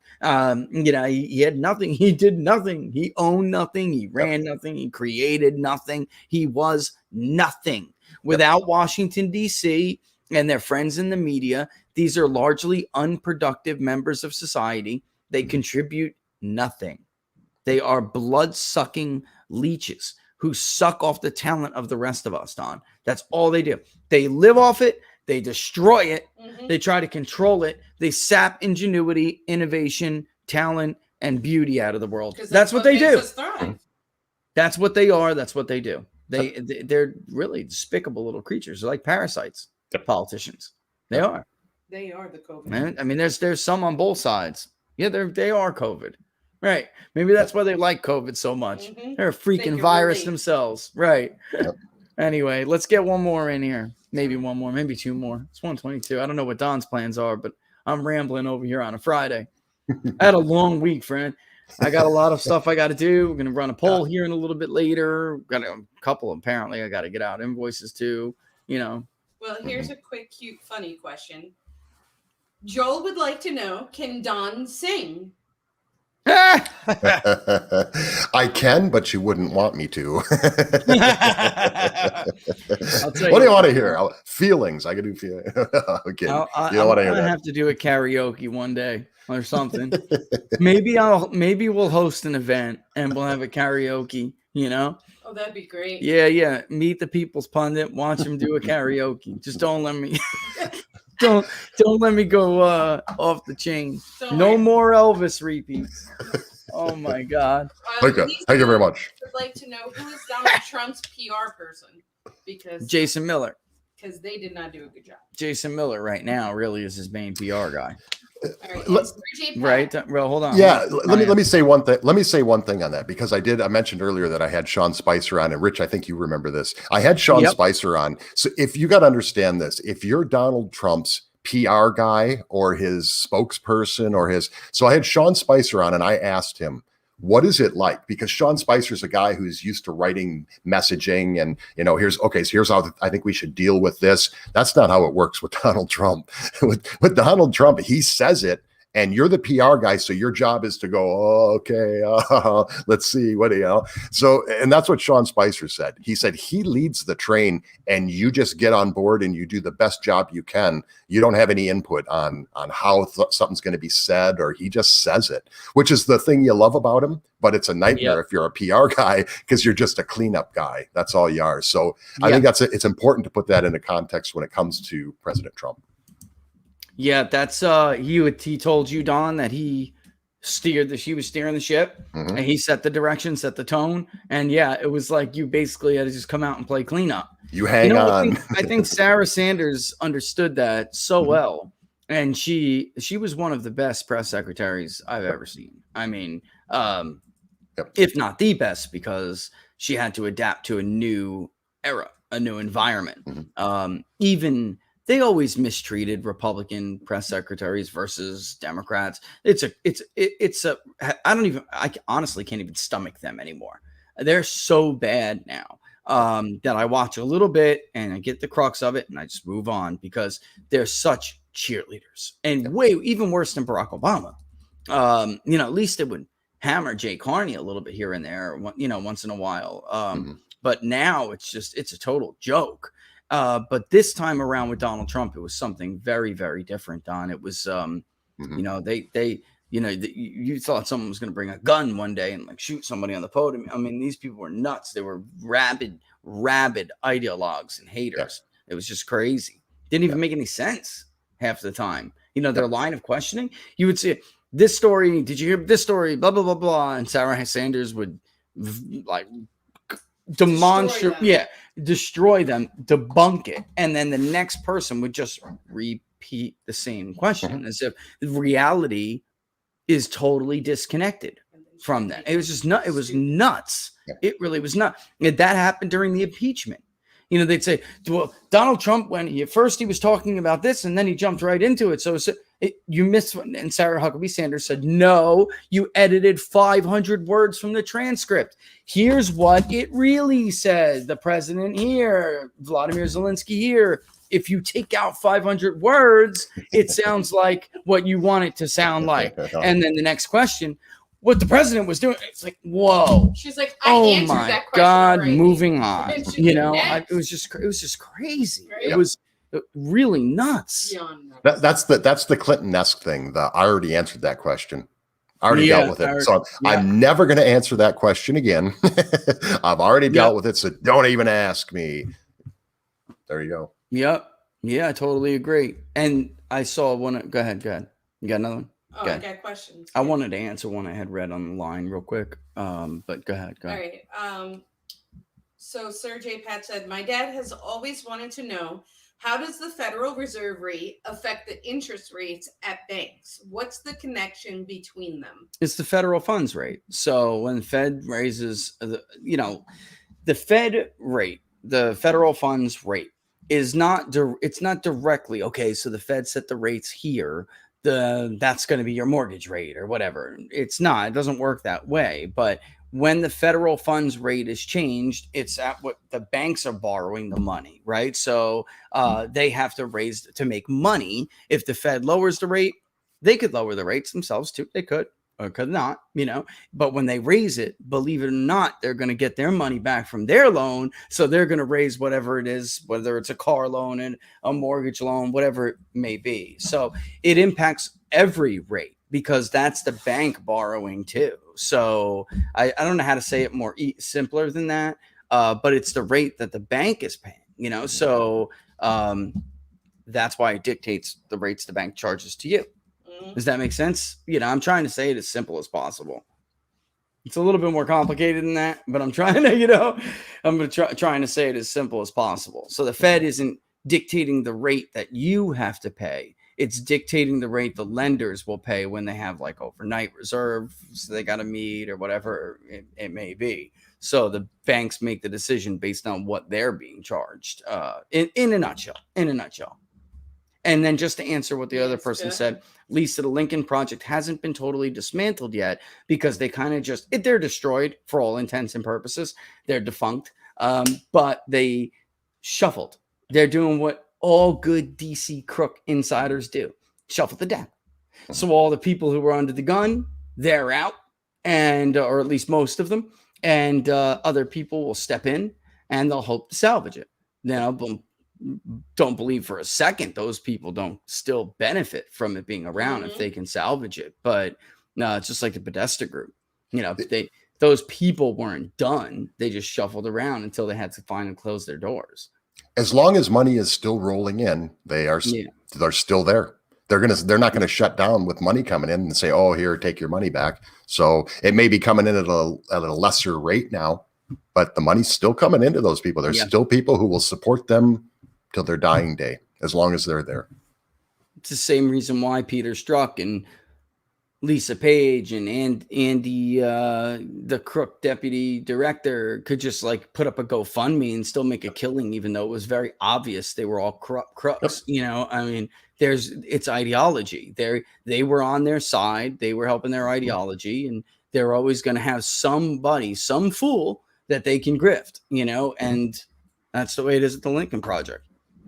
And by the way, Podesta eventually had to shut his doors, but that's because the money stopped, like Don is saying. Right. It's possible that will happen to the Lincoln Project, but as of right now, they're not at that point yet. So we'll see.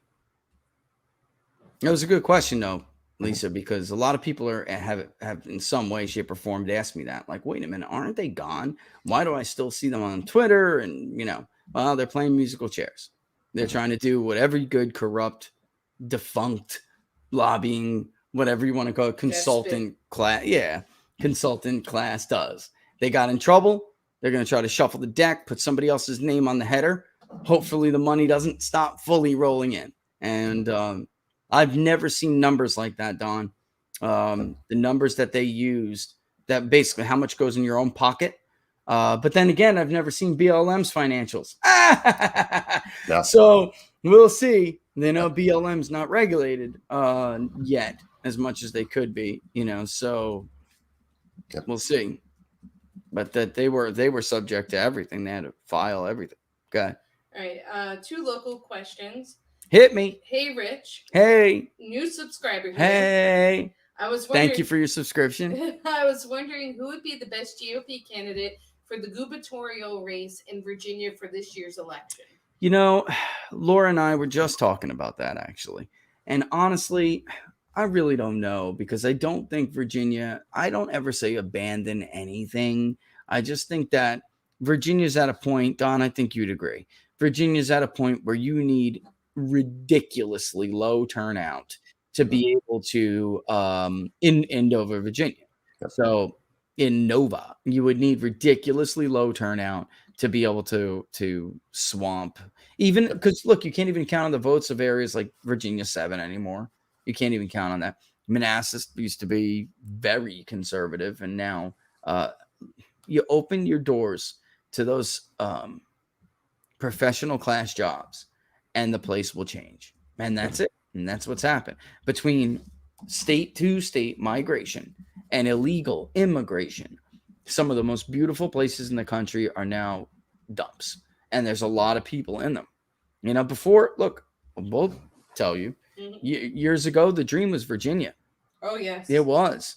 But I'm a numbers guy, and it's over, Virginia. I'm watching it go. I have way too many guns to live in a state like Virginia, where, look, and when they have a single term governor, you would think, well, they can't do that much damage. Yes, they can. Yes, they can. It was just a matter of time. I don't know the answer to that. I mean, that's a good question. I don't know the answer yet. The better fundraiser, at this point, because you're going to need it. You're going to be so grossly outspent. Yeah, that's the Virginia Republican Party is in complete disarray.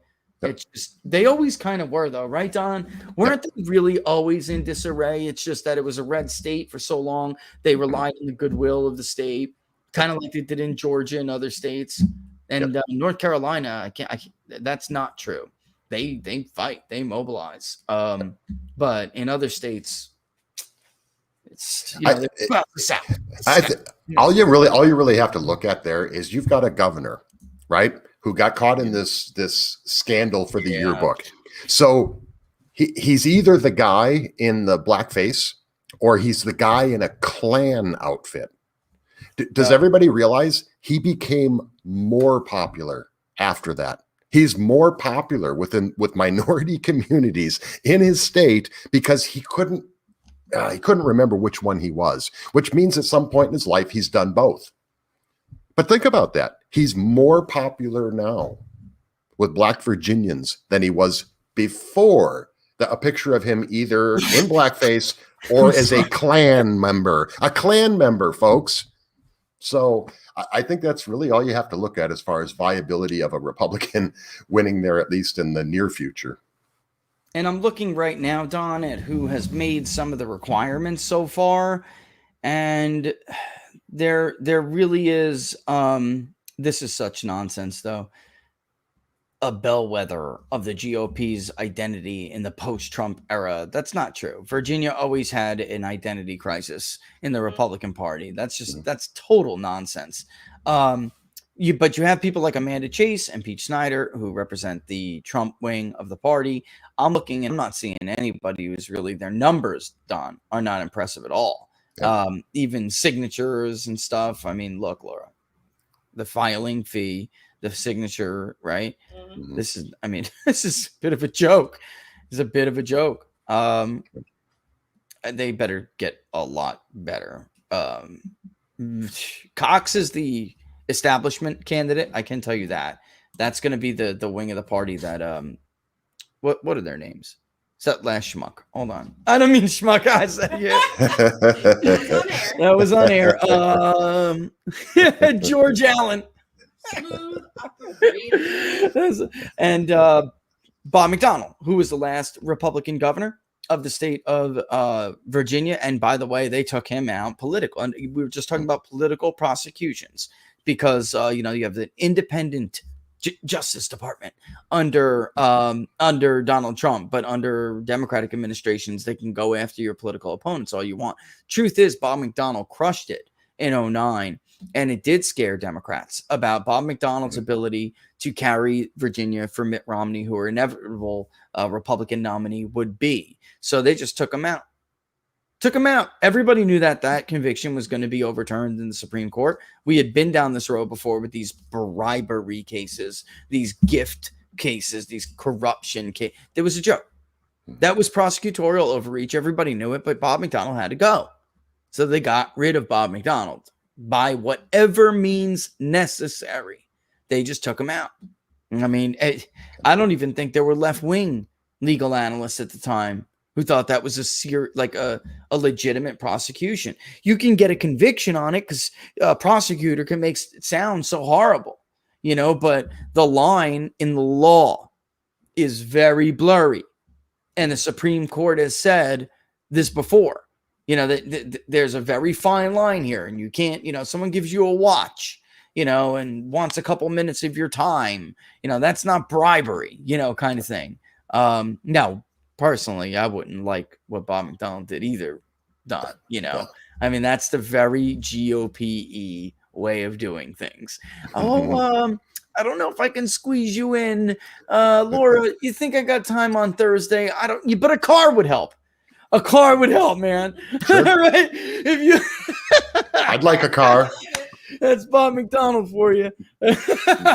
But that's Cox. So it really, I don't know I don't want to say who the better one is, but I will tell you that's the Cox wing right there. And I believe he even got Bob McDonnell's endorsement, didn't he? Let me see. Where's my endorsement tracker here? Kirk Cox endorsements. George Allen, Bob McDonnell, and there it is. And the Speaker of the House. The former one is now, what's his name? That's his predecessor. I mean, so it's the establishment, that's what Cox was. He's in the majority whip or the speaker. Vince wants to know if what they're doing with the schools, or both, like maybe. taking away, like the advanced courses and whatnot, if that would be a bigger push for GOP. Yeah, I mean, this is something the Republican Party has to seize on. For a long time, they have ceded education as an issue to Democrats, along with healthcare and the environment, for some reason, and only on short-term, temporary basis. Republicans have taken leads in those issues. When Obamacare was deeply unpopular for the first time in a very long time, and it was brief, the people trusted the Republican Party with healthcare more. Education, we had that Common Core blowback, so they made some ground during that time, but then let it go again. They don't speak.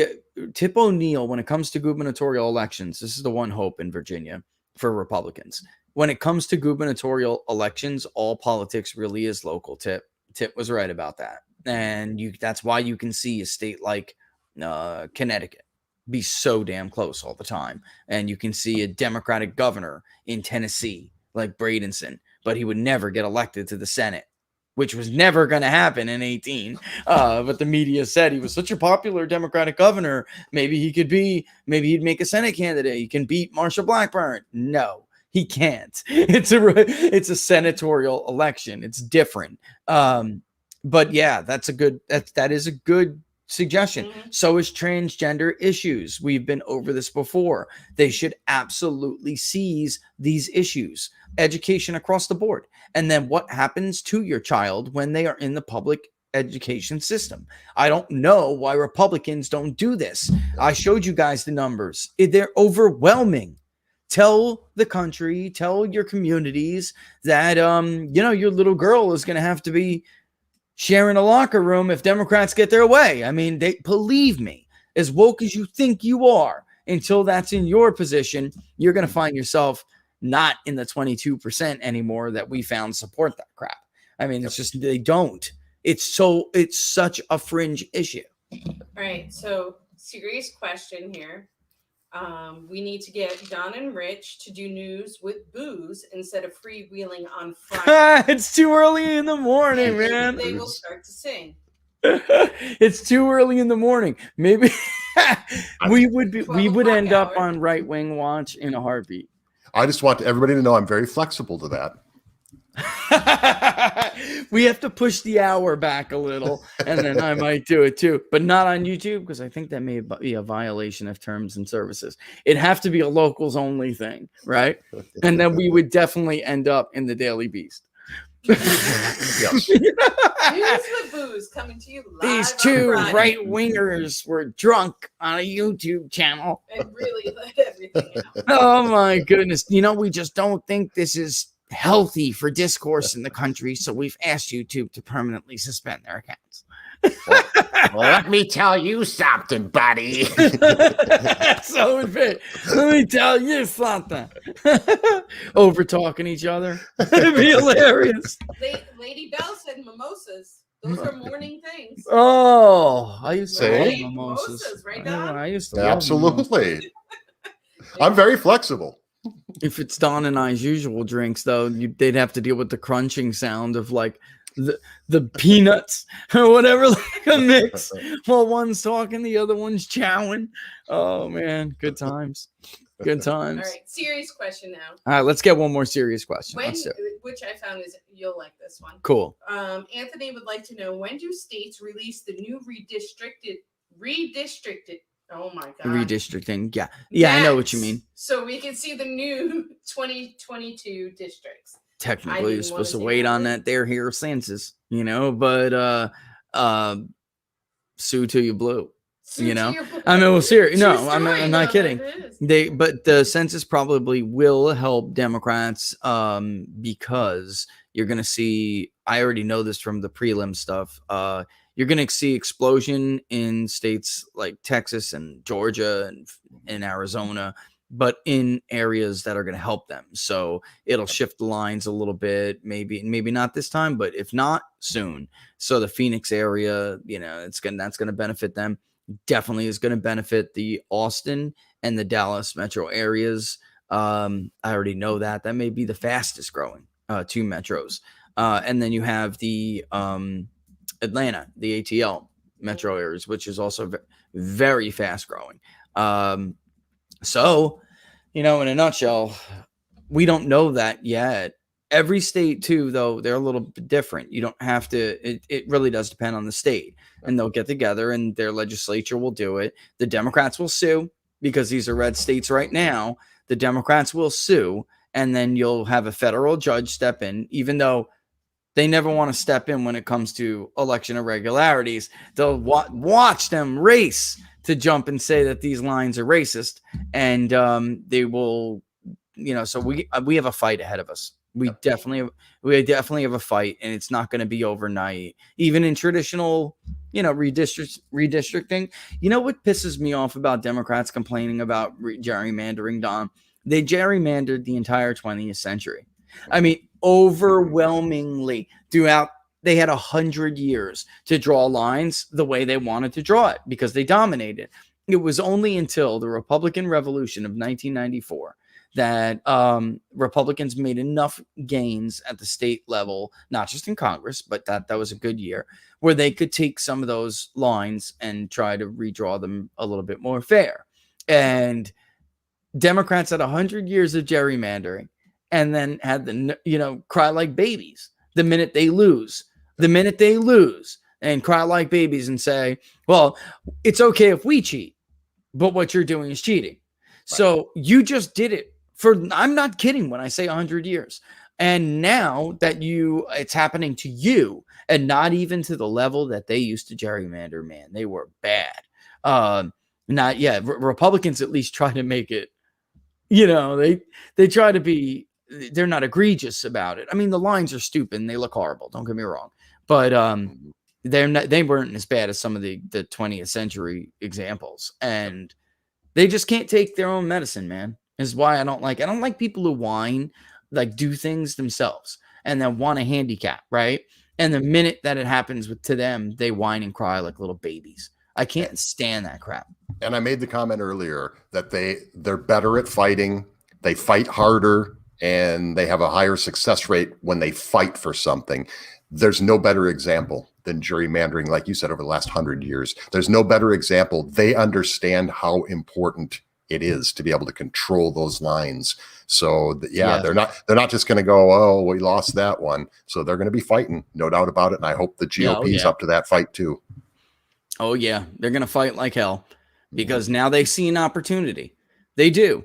And they are keenly aware of their disadvantage in the House. And what I mean by that is Republicans don't have to win the House popular vote by 10 points to be able to take the House back. Not even close, in fact. And even House generic ballot is a pro-Republican election, a leaning Republican election. If Republicans carry the generic ballot at all, it's bad news. Bad news. Look what happened last time. Democrats carried the generic ballot by a few points, and yet they lost a ton of seats. That's the way it works. So Democrats are going to try to carve out the congressional elections to the point where, because they have an advantage in national referendum, right? They have a built-in advantage on a national referendum, which is why Republicans can't win the popular vote that easily, right? They're going to try to carve up the Congress in the same way that it benefits them in the national vote. And that's I think Don's 100% right. I think they see that opportunity now, and they know the courts are corrupt or ideologically corrupt. They got the money to fund it. They got people willing to dig into their pockets to fund this, and they're going to make a push. It's like everything else, Don, with the court pack, everything. They see the chance now, and they're going to go for it. Yep. I'm 100% on that. I told people they see what we see in those numbers. His approval rating is artificial. It's coronavirus, and that's it. That collapses, they got nothing. So if you're looking at it and you're looking at your own polling, which I know that they know I'm right? And they look at this and they say, now or never. It's now or never. Let's do this because we can't do it. We're not going to be able to lean on COVID forever. We just can't. I already told Laura, I said, there's already a ton of people that, we were at almost universal mask wearing, even though, some places you didn't need to. People are over this crap, Don, now. They are over this. They're like, I got the freaking shot. Get off my back with the mask, and they're done. They're done. So many, more and more every week. I'm curious curious to see the numbers going forward. And I know you'll be looking into that for the pop, because it's like his only issue right now is the pandemic. And now he's coming out with this thing now about, 4th of July, I don't know if we're going to be able to.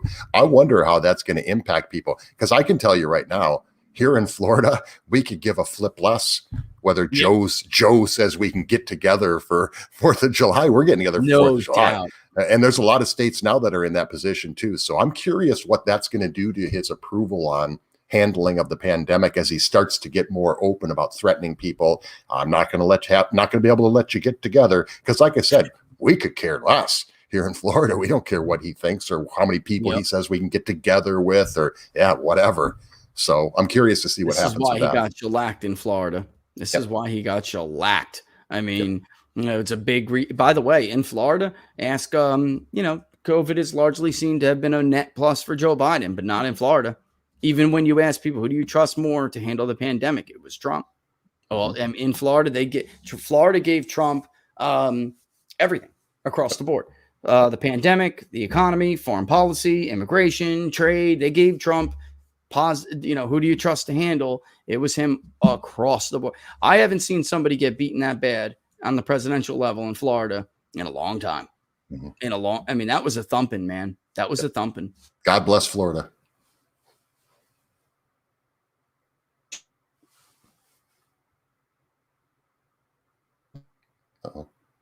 Oh, we're back.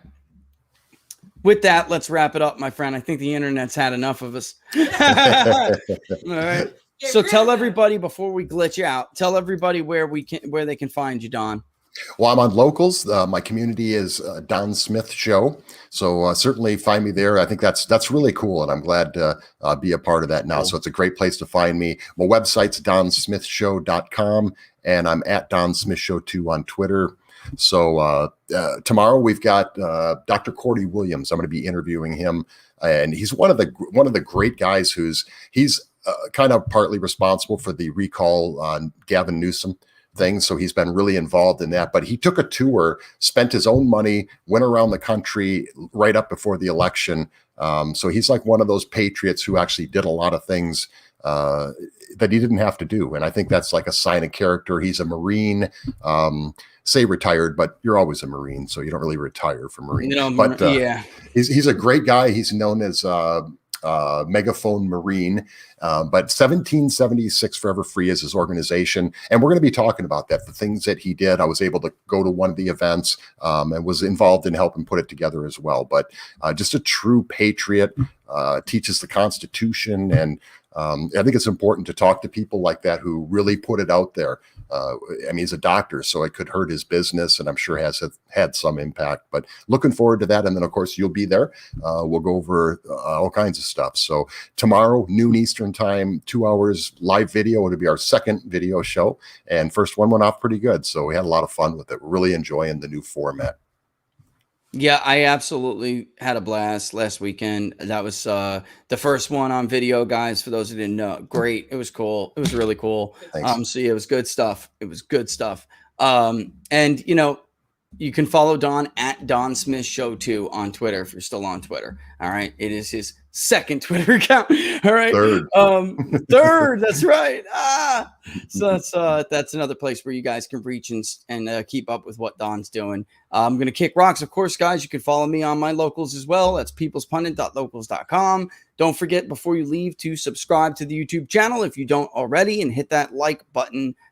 Watching the video if you like it. Hit the notification bell, which will let you know we're gonna go live. All right. And check out, it's in the link description, the Public Polling Project. We're doing all right, but it's a slow but steady tick. Let's get there if we can. All right, and we'll see you guys tomorrow at noon Eastern Standard Time. Have a great weekend. Have a great, safe weekend, everybody. Thanks for joining us, Don. We'll see you tomorrow. Okay. Brenda, we said hey. Yeah, give Brenda our best, guys. See you at noon, brother. Bye. All right, everybody. See you on Saturday.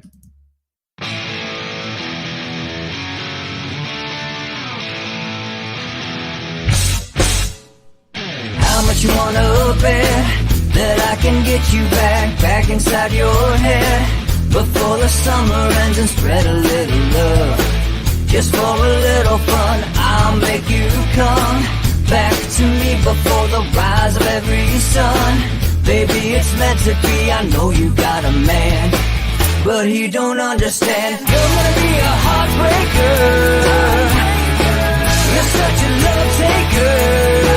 So just suck me in and you can toss me like a cigarette. 'Cause I just wanna be a bad habit, yeah.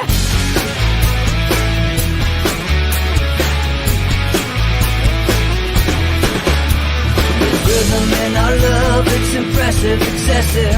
You can't make this stuff up. My chest beats, it's restless, wakes the neighbors up above. Yeah, baby, come and show me love. Baby, come and show me love. Because you're gonna be a heartbreaker. You're such a love taker. So just suck me in and you can toss me like a cigarette. 'Cause I just wanna be a bad habit, yeah.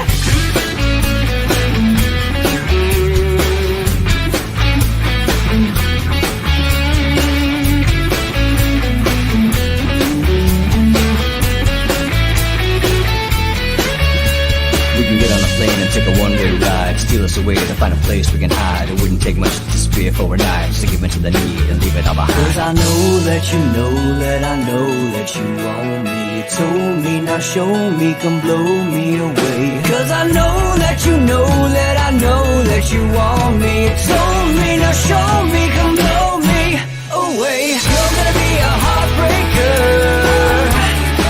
You're such a love taker.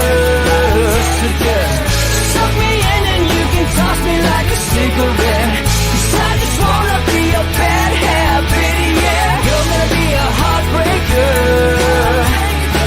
You're such a love taker. So just suck me in and you can toss me like a a cigarette, 'cause I just wanna